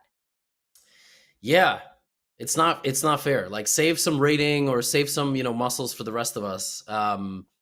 And yeah, I mean, I had a bad feeling. I had a bad feeling that there was nobody in the world that could compete, and a very deserving world champ. I'm not sure this move on the board is particularly good. Why can't she just? I mean, that's what I said, but what? This is bad. Oh, she can't take the pawn. She can't take the pawn because of g5 check. We got to show that, right? Because that's the little trick here. So let me just make a bit of a non-move here. And the point is that you can't rush with rook takes pawn. Levy tactics on point, man. g5, it forks the king and the rook. And yes, you have a streamer's favorite move, but that doesn't help the cause. The knight jumps back, and you anyway end up losing material. But I think the problem is, Levy, that after rook h3, you don't need to rush, right? Because you're simply going to step back with your king next and then grab that pawn anyway. Black's just created a weakness with a trap in mind, but that trap can be deflected, and you're still left with the weakness. Yeah. But man, if rook h3 is... Yes, I mean, she's not gonna blunder a rook, but I'm getting nervous here. I mean... Yeah. There's not many tricks, and I feel like in a Simul, you need some tricks left. And if they keep finding some clutch moves like d4, I mean, d4 is a great move. d4 is a fantastic move. Wait. Yeah. It's actually trapping White's king in so many of the lines there. Because d4, the most natural response almost feels like you have to take the pawn. You can't allow it to move forward and start promoting itself. And king takes pawn, and notice how the White king is really stuck here. You have ideas like knight d3. You could also throw in a bishop d5, bishop h5, and start delivering some checkmates on the board. Yeah, I was just about to say, I realized you have bishop h5, knight t3, and you're just... Yeah. Oh my gosh. The White king is trapped. This is, the White king's trapped in an endgame. And that's the beauty of minor pieces, right? Especially when you manage to combine and put a knight at the center of the board, where it controls maximum squares. They found d4. Levy d4 on the board. They played it. Oh, wow. Are they listening to us? I refuse to accept that chess boxers have any remaining brain cells. d4 is brilliant, all right? I'm really worried for Judith now, as a biased spectator. You've done some chess boxing yourself, haven't you? No. I have not. I did sign up Well, for a that doesn't boxing count. gym. I did sign up for a boxing gym because I thought I would It's be. not the same. Yeah, no, I did a little boxing, but I would never. I would never. No, never. Never say never, Levy. That's true. I mean, if somebody came along today and said, "Here's a ridiculous amount of money, go chess box somebody," I would probably do it. But yeah, nobody. I mean, chess can't find sponsors generally. I somehow doubt that we will find ridiculous paydays. But you never know, Tanya. That's the career arc for most content creators. Is they end up boxing someone 12 years after their career starts. So, can we expect you to box somebody? Ugh.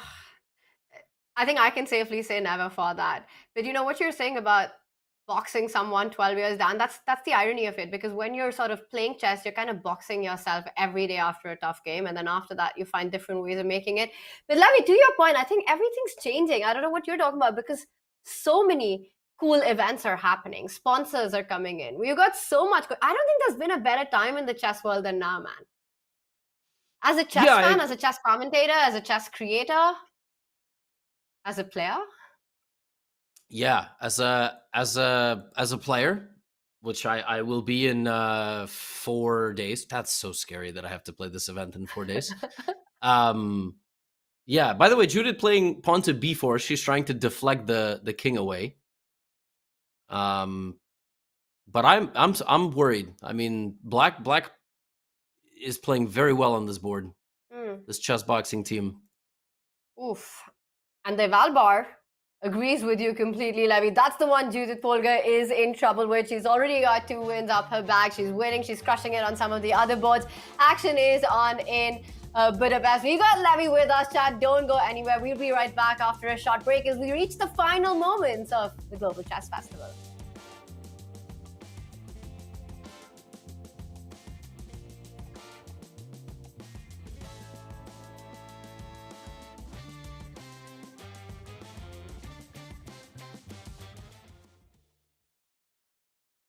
Hello and welcome to Judit Polgar's Global Chess Festival here at the beautiful Hungarian National Gallery in Budapest. Today is the big day. All day long we'll be celebrating chess. There are so many different programs, so many activities, a tournament and a big Simul, which we will show you now in a second. If we go up here to the first floor, right here at 2 o'clock, Judith will be taking on 6 different communities. So all of you will have a chance to get involved. You can find more information online, of course, on the festival website. The event will be broadcast live on chess.com, so that will be happening here. It's one of the main events, but there is so much else happening. So let's do a quick tour of the other floors. From up here we can see the stage downstairs. Judith will be playing a blindfold game. Well, it's an invisible piece game, let's say. There will be chess boxing demonstrations. People will be playing on the chessboard all day long. There are activities throughout the gallery. If we turn around, on the level right above us, you will spot a familiar sight, the famous Rubik's Cube.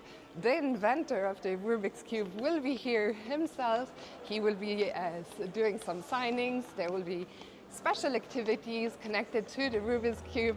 So a fun day of chess awaits. We don't have time in this single video to show you everything, but we'll be bringing you content all day long. So do stay tuned. I'm here with Norbert Fogarasi, the head of the Budapest office of Morgan Stanley. Norbert, thank you so much for your time and for, of course, sponsoring this event with Morgan Stanley for 7 years in a row already. Please let us know your thoughts on the event and why you're sponsoring it. Sure. Morgan Stanley is one of the biggest financial institutions in the world, and this is the 7th time that we're sponsoring this amazing event. It's always a pleasure to come here to see all of the activities. There are 30 different events happening at this venue. Some of them we're involved in as Morgan Stanley. We have a big office here in Budapest. We have more than 3,000 people working for us, mathematicians, risk managers, finance professionals, mathematicians. So actually chess is very popular in our office. We have many titled players playing here, and actually we have a Morgan Stanley competition where more than 1,000 players play every year. I heard about that. That's I mean, that's so impressive. How did that start? Yeah, it started about 15 years ago with just a small competition here in Budapest, and there was only 10 or 12 of us back then. And then year over year we started advertising it internationally. We have a big office in India. That helps. There are many chess fans over there, but we have players from all over North America joining in, some from Asia, from the UK, all over Europe. So it's grown into this big competition. Initially it was team competition. We played online, so each office would put out a team, but now it's individual competition. And as I said, more than 1,000 players. We have grandmasters that work for Morgan Stanley, international masters, FIDE masters. So it's turned into a really strong event. And you're, of course, being very humble. You're a strong player yourself at 2150 rating. Do you take part in the competition? Yeah, so I'm a candidate master level player. Last year I made it to the top 8, so I was proud of that. In earlier years when the competition was smaller, I was part of the winning team, so I have some titles to my name. But this year I didn't participate, seeing what an amazing crop of players we have all over, so I've let them take the center stage. And let's talk about the festival finally. As you mentioned, the 7th year of Morgan Stanley sponsoring the event.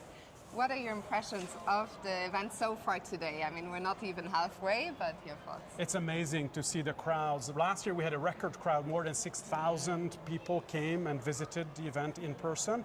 Plus, we also have a big online following. Judit does the community Simul online. There's a chess.com event. So lots and lots of interest. It's a great way for Morgan Stanley to showcase itself and show how much we support the world of chess, and Judit in her quest to inspire the next generation of critical thinkers. Fantastic. Norbert, thank you so much for sharing your thoughts and, of course, for sponsoring this event, and enjoy the rest of your day. Thank you.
It's Celebration Day for Chess. It is Global Chess Festival, the 11th edition, and action is on at the Hungarian National Gallery. 3 games, 3 victories for Judit so far.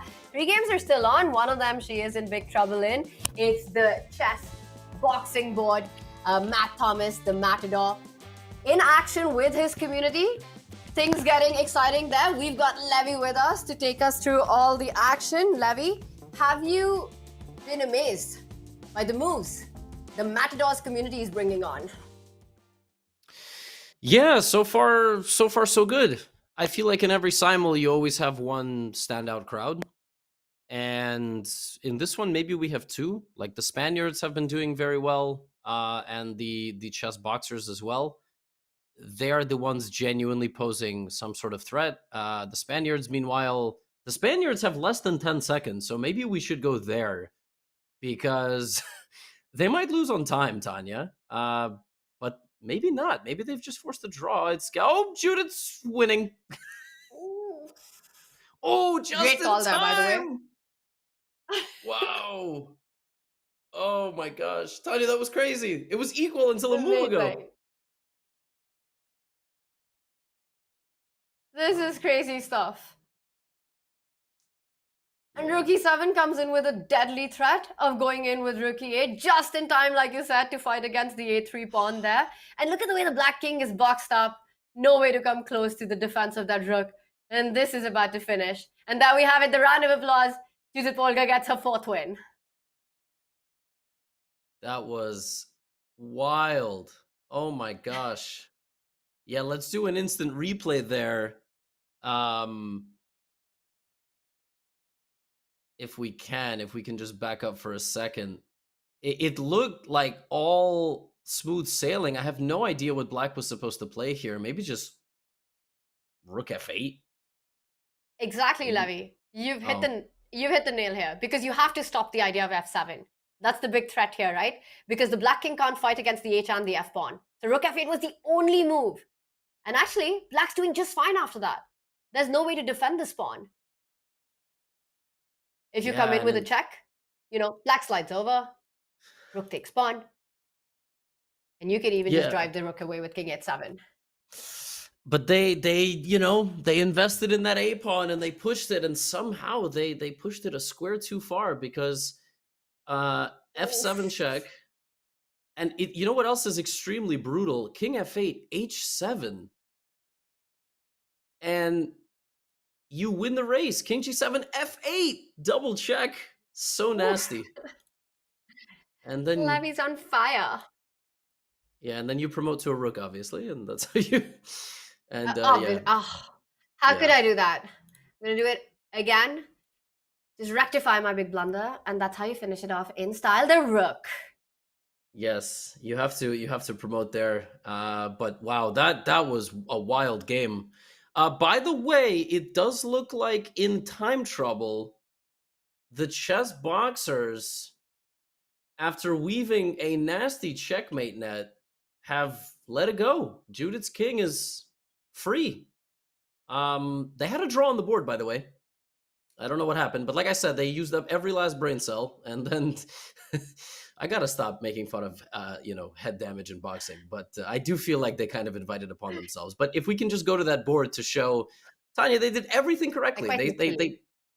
They put, look at this, like they set everything up to trap the king, and then for whatever reason, on the last move, they just let the king go. Look, it was perfect. Take it away from here, Levy. This is what we had, right? And D4 was so impressive. Yeah, D4, and then, they kept the king close, and then they traded, and Judith found this nice idea to run her rook out of the way, but then they locked the king up with bishop h5, which was, obscene, and then knight d3 check, and the king is trapped. So Judith sacrificed the pawn. She understood that she needed to deflect, the piece away. And then here, this move b5, and all Black has to do is bring the knight back to the square it was on. Like, nothing changed. Now, they did this in a slightly different way. Yeah, exactly. And White is lost. White's king is stuck. They did it this way. Now it's a draw. You check. And the Black king just slides up and down. So you keep the king trapped. So rook a4 check. King should go down to d3. Knight h3 is literally mate, which is ridiculous. They went there. Why did they go there? How did they play all of those moves and then king c3? It's just crazy move. I don't know. Just letting the white king out of the mating net. And your idea, just to show that instead of king c3, just keep the white king boxed up. Don't allow it to get out of the net.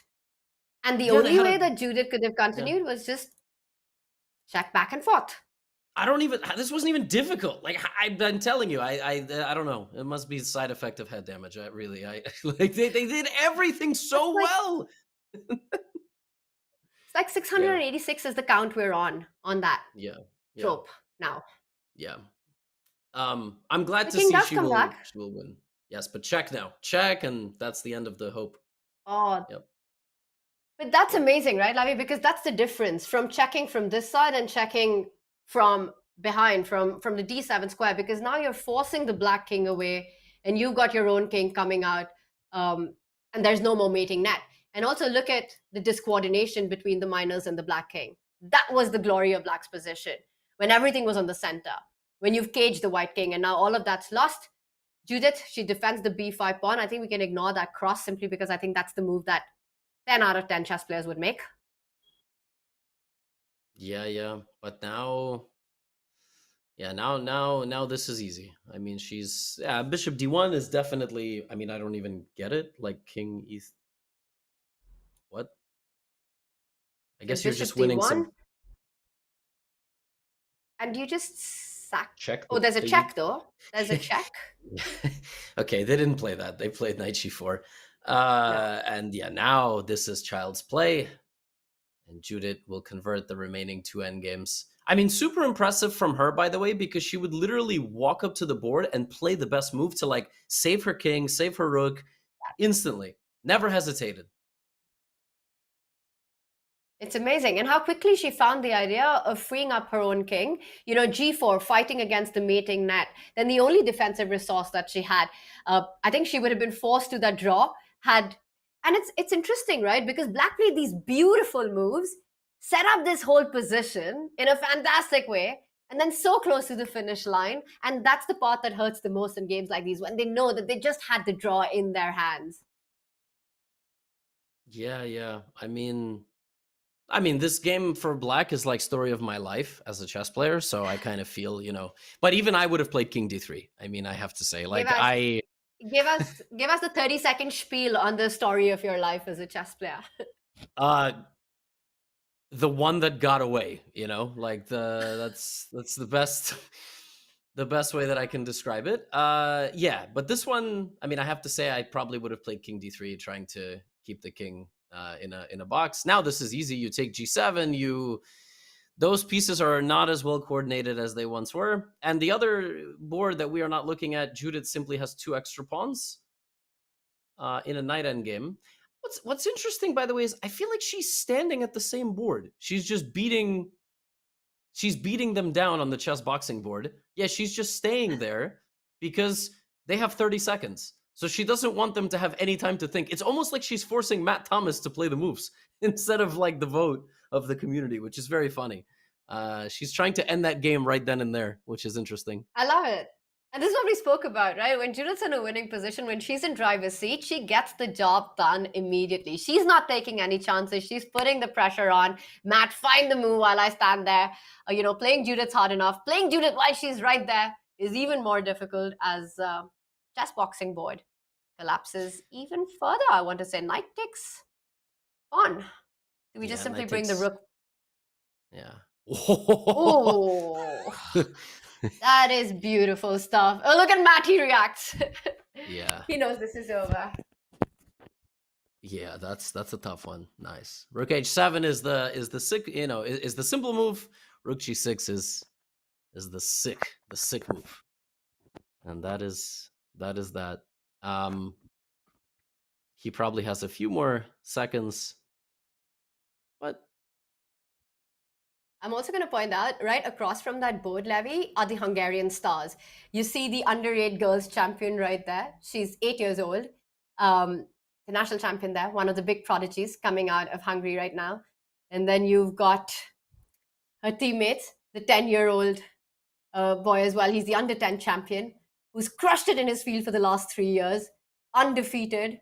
And there we have a result. Matt Thomas resigns for the chess boxing community. Judit Polgar was in trouble, but a bit of a Houdini act there. And then when she had the ball, she just never gave it back. Crushed it in true Judith style with Rook G6 at the end. Yeah, very nice. Rook G6, winning the endgame. And 6-0. Versus, it's 6 games, but I feel like the communities of thousands and thousands of people was very impressive. And I guess we have the stars left.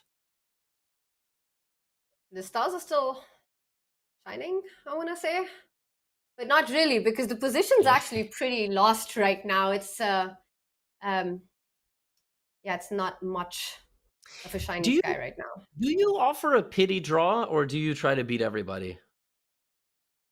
The question is, does Judith ever offer a pity draw? And I do think sometimes, and there we have also a round of applause. It's 5-0 as Judith makes her way back to the last remaining board, just simply because the cute face is right there. I mean, look at that 8-year-old, look at that 10-year-old.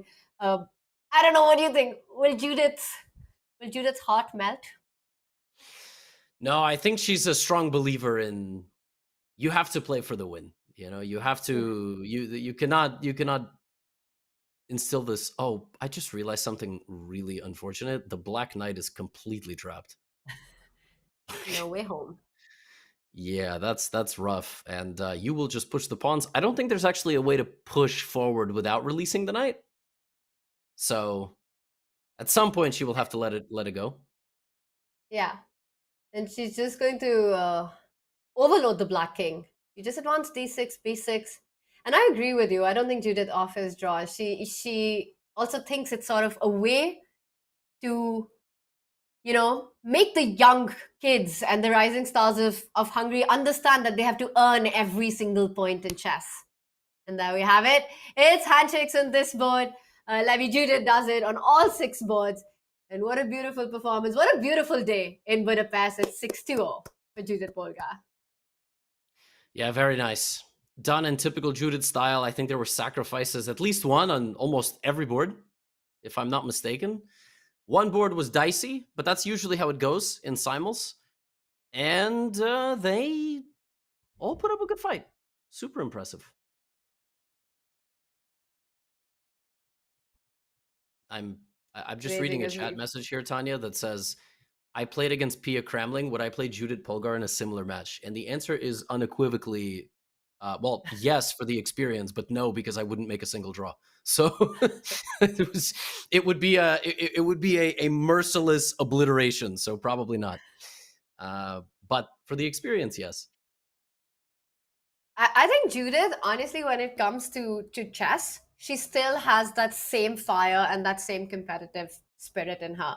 I think she goes all out much. I mean, we've all seen that game against Magnus as well, right? In the park, having fun there, but just how she played. I mean, that was incredible to watch.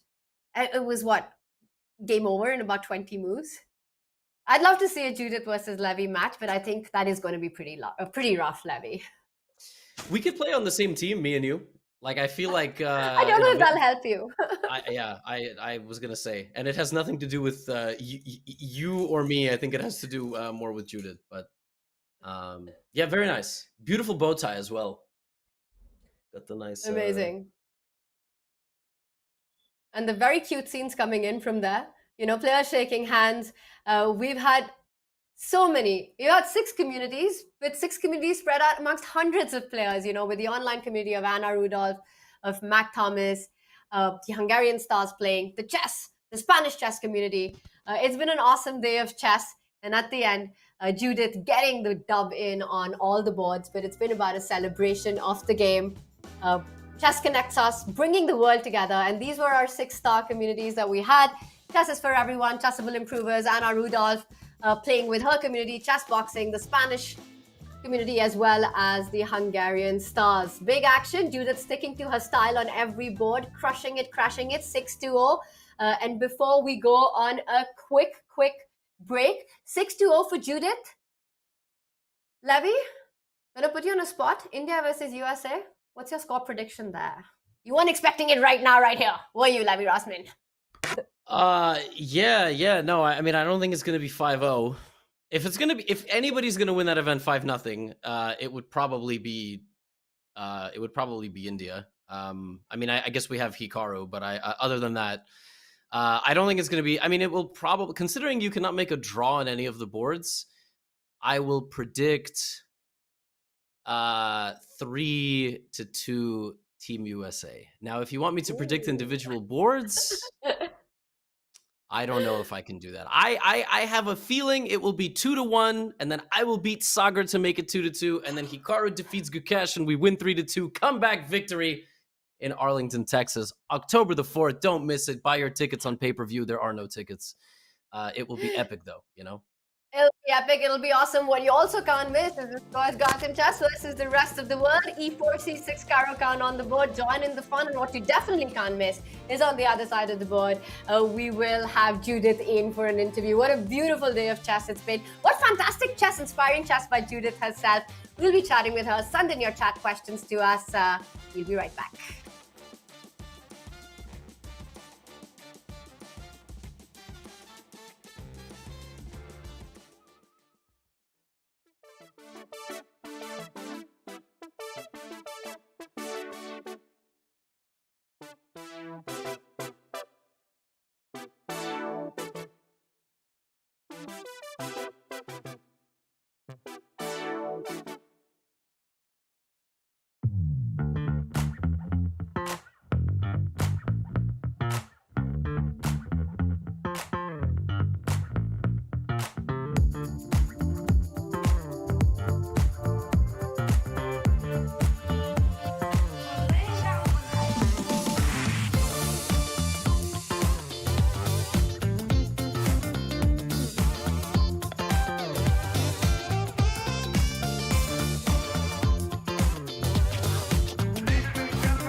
Welcome back, everyone, to the Judit Polgar Global Chess Festival. To our main highlight, as we've got the Queen herself joining us. Judith's with us after a fantastic event. 6-0 in the Simul. What a beautiful day of chess. Judith, first of all, welcome, and your first feelings coming out of, well, the 11th edition of your festival.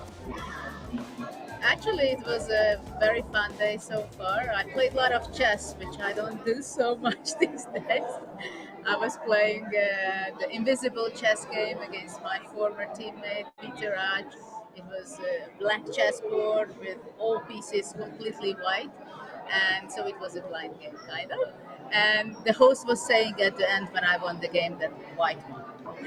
After that, we tried out. It was the first premiere when I played the Rubik chess game. There, I was playing against another master, and there were noise, audio, song when we had to stop. I couldn't make my move because my partner had to be solving the cube. So only then I could make my move. That was also quite a special experience. So it worked very well. The audience liked it. After that, I was playing with Susan in teams. I mean, against her, but I had two people in my team, and she had her self two players in the team. So that was a fun game. With excitement, with some tactics. And then I came here to play this Simul, which was quite fun. And in some games, it was quite interesting. Yeah, we were very worried on the chess boxing board right as the end game got started. So can you reflect on that game a little bit? Did you feel you were in a little trouble, and how do you deal with that when you're like, wait a minute, I gave this person in this community too many chances? Well, actually, when I simplified the position by playing knight d5, giving up my knight, bishop for the rook and pawn, I have to admit that I blundered queen f8 when after queen e7 he defended, and after that probably pushing f4, giving away my e4 square was kind of dangerous. But when he played or they played bishop h5, and I suddenly see my God, I'm going to get checkmated on d3. Oh, that was not a nice moment. So after that, I started to escape with my famous G4, but this was like rescuing completely. And just after that, after the game, Matt told me that well, he played wrong because if he plays if he goes king d3, knight f2, then he has this all the threat on h3 and d3. So I had to go perpetuate check. So it was quite challenging at that point. We could feel it, Judith, because you had the Hungarian star sitting on the opposite side, but you kept standing on that board. I think you were also enjoying the challenge of it, but just how difficult and complicated things had gotten. Did you feel like this is now going to end in a draw if the king would have gone to d3? Were you prepared for that then? Well, at first I got a heart attack that I'm going to get checkmated. So a draw seems to be a better result. And then somehow very fast because they started to have go a long time. So after that it was things speed up, and when they went king away, and I could take already the h7. Then I felt that wow, I'm going to be winning. So they're pretty fast. Things are happening. For a fraction of a second, I really thought I could checkmate. Judith, in these simuls, what's the hardest part? Like, is it hard to have a blind spot? Is there a certain type of move that is a blind spot? What's the most difficult thing about walking around playing, 6 boards or any number of boards, especially against good players? Well, now this is like the 5th or 6th simul for me to play clock simul, because before I was not playing much of clock simul. And the main difference is that while you're giving a regular simul, you're always standing at the board, you make your intuitive move, you pass to the next board and the next board, right? But here you have to make a decision where to stop and for how long to stop. And this is the most difficult to understand, that first of all, you keep, of course, all the 6 games or whatever number of communities you're playing. Keep it in mind at the same time, focusing in and out all the time. So the time management and to pick the right moment when to think, that's the most difficult. Some good tips out there for anyone planning to give a simul. There was this other very fascinating moment, and it happened at the Hungarian Stars board. And I believe you've also got a chat question on that from Patrick's. And it was that moment when you played e5.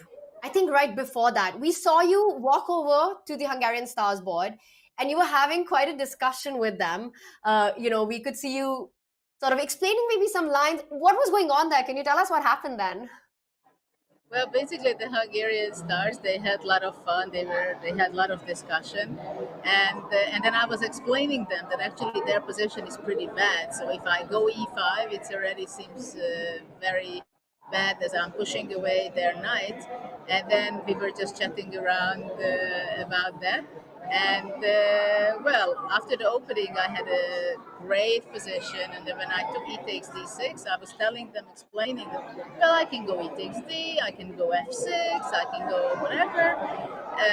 Basically, I have a fantastic position. And then I choose e takes d6. And after queen d6, it was not easy at all. So I had to win my game again. Yeah, that was definitely and I think, Tanya, I was probably not there for this e5 moment, but basically when I joined the show and I swapped for Fiona, I noticed that I think in more than half the boards, like there was a typical Judith sacrifice. There was like a knight f5, there was a bishop c4, and my question, I guess, is I've played maybe one Simul, maybe two. Is this the type of style that is the most successful in your opinion? Obviously, it's also your style, which is very helpful. Like, do you have to force complex positions when people are playing as a unit, because that makes it much more challenging and intimidating? Like, you don't want to play a slow game. You kind of want to strike and go for the kill. Well, at that point when I sacrificed knight f5 in this game after e5, I thought it's just, first of all, actually there we had a discussion and I told them that, well, you know, guys, I can go knight f5. And then the writer was telling, no, but you have to play against us as if you're playing against Kasparov. And are you sure you would go knight f5 sacrificing your knight? And then this was the debate that I was telling them. So they were skeptical that against Kasparov I wouldn't go knight f5. So eventually I said, okay, I go knight f5 here, but I said I would go against Gary as well. I just like the game when it's actually there are a lot of action. Of course, I would, if I would think that it's not a good move, I wouldn't just play knight f5 to sacrifice something just for the fun of it. But if I find it interesting and challenging, why not to do it? Yeah, that's amazing, because that also leads me to this next question, right? It really felt like, Judith, you stuck to your style during the Simul. Like, every board was exciting, it was entertaining when you got that opportunity. All these sacrifices, even knight b5 on one of the board, giving up the knight, going for that pawn on d6. You know, you went for it without hesitation. And it sort of reminded me so much of so many vintage Judith classics that we've seen. And I want to zoom out a little bit, because I've been to the festival in 23 and I've seen the energy that's there, you know. From being the strongest female chess player in the history of the game, being an absolute legend and an icon of chess and a true ambassador of it, to creating this global event which Chess Connects Us, bringing communities together, and doing it now for the 11th edition. What does that mean to you, and how has it changed from first time you had it in 2015, now doing it in 2025? Actually, it's growing and it's transforming in some ways. Like in the beginning, when we started, well, we started in 2007 with an afternoon event, and then we started to grow it. And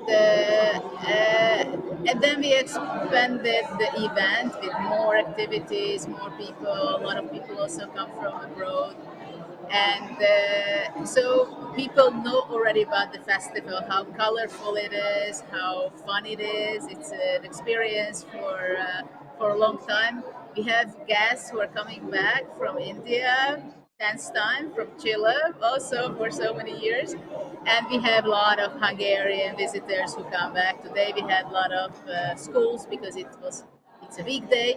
So this is something we alternated. Last year, because of the Olympics, free day was on the weekday. That's why we did it then. We had more than 6,000 people last year. So we said, okay, let's do it on a weekday so schools can come. And this is what has happened, that a lot of schools visited as a field trip for them to come over to the National Museum. And well, what I would like to achieve later, that of course here it's very beautiful in the location of the gallery. Every level we have chess, chess, chess in some ways. That the reason I like this community Simul, so other people who cannot make it here can also get a bite of it. And I really like when a lot of people can enjoy something at the same time, and it's connected to chess. Amazing.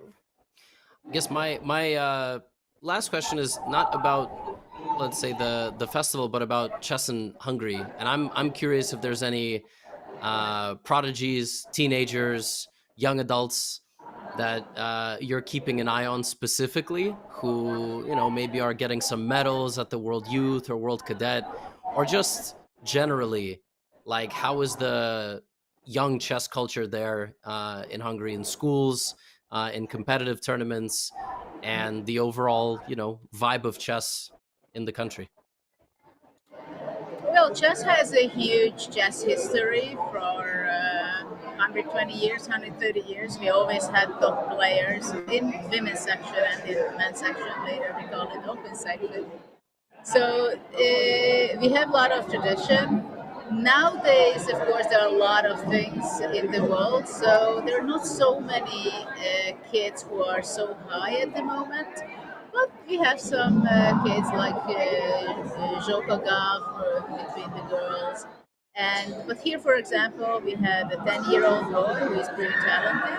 Was playing with the Hungarian team, and also he was playing with me when we played this garden chess set with big chess pieces. So I see that there are quite a lot of kids who are very interested and parents who support. But I'm still looking for those who will really rise and be grandmaster at the age of 12, 13, and really go for it. But chess itself is pretty popular also in schools. I have my program, the Chess Palace, but also in many schools they have after-school programs. So the game itself, it's spread a lot. Only with my program we have about 50,000 kids annually who is taking the program. And we every year have a lot of people here. So it's growing, and I think chess is performing very well. That it gives so much benefit for the children, and this also a lot of schools and a lot of teachers experiencing it by now. We were just talking about that, Judith, Levy, and I, that how there's maybe not even this is the best time for the chess world. It almost feels like a golden period for chess, for the sport, for chess fans, for chess creators, for chess players. We've got these amazing events like the Global Chess Festival, these different formats coming in, so much excitement, so many incredible events, whether it's all the chess we're coming part of, esports, freestyle chess.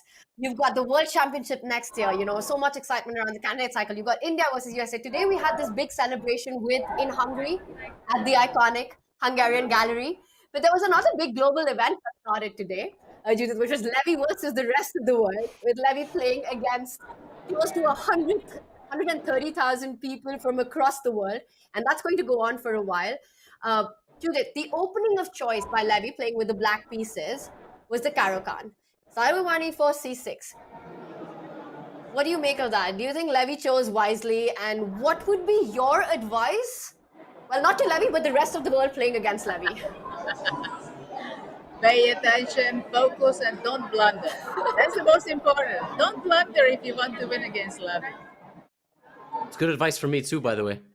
But yeah, no, I have been threatened with a lot of things. The world is very, very confident that they're going to win this match. I don't know why they're so confident. Like, I feel like the average rating of a person playing is like 800, so that can only mean one thing, and it doesn't mean something good.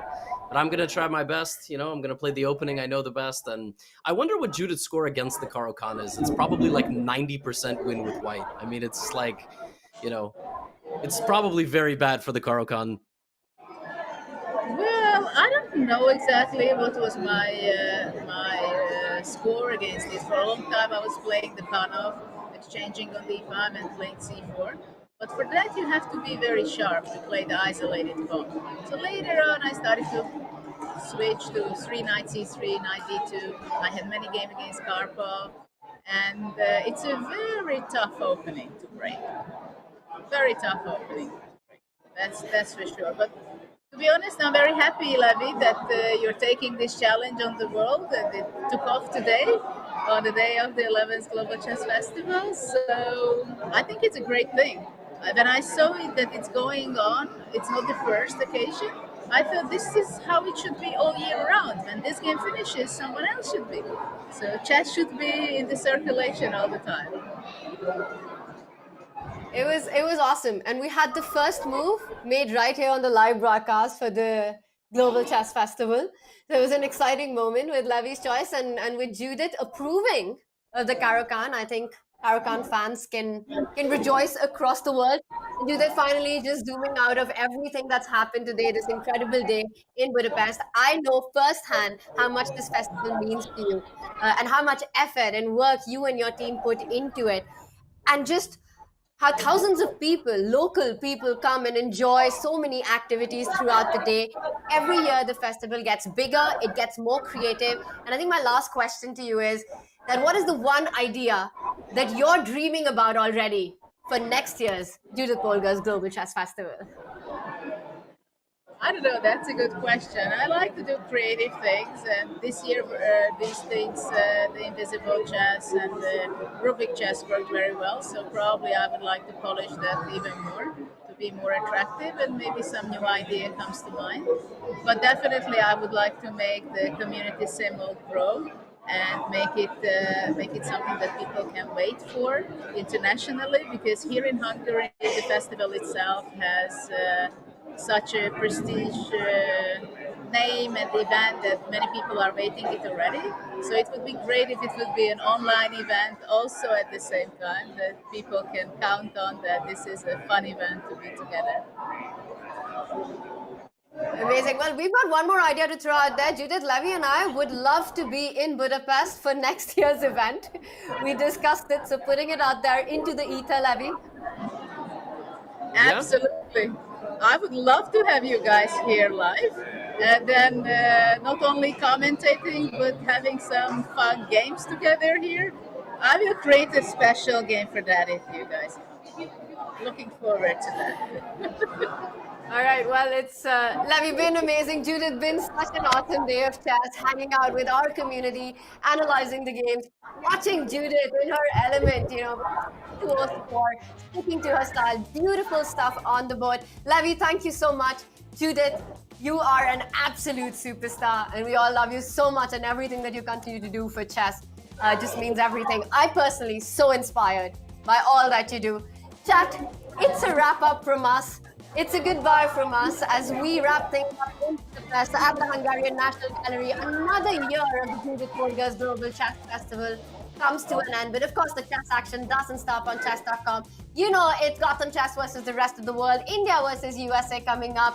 So much action, Title Tuesday every week. But right now, it's all about celebrating the game. It's been an awesome day of chess. We've had so much fun, and we'll see you next year with Judith Polgar's Global Chess Festival. It's a sign off from us.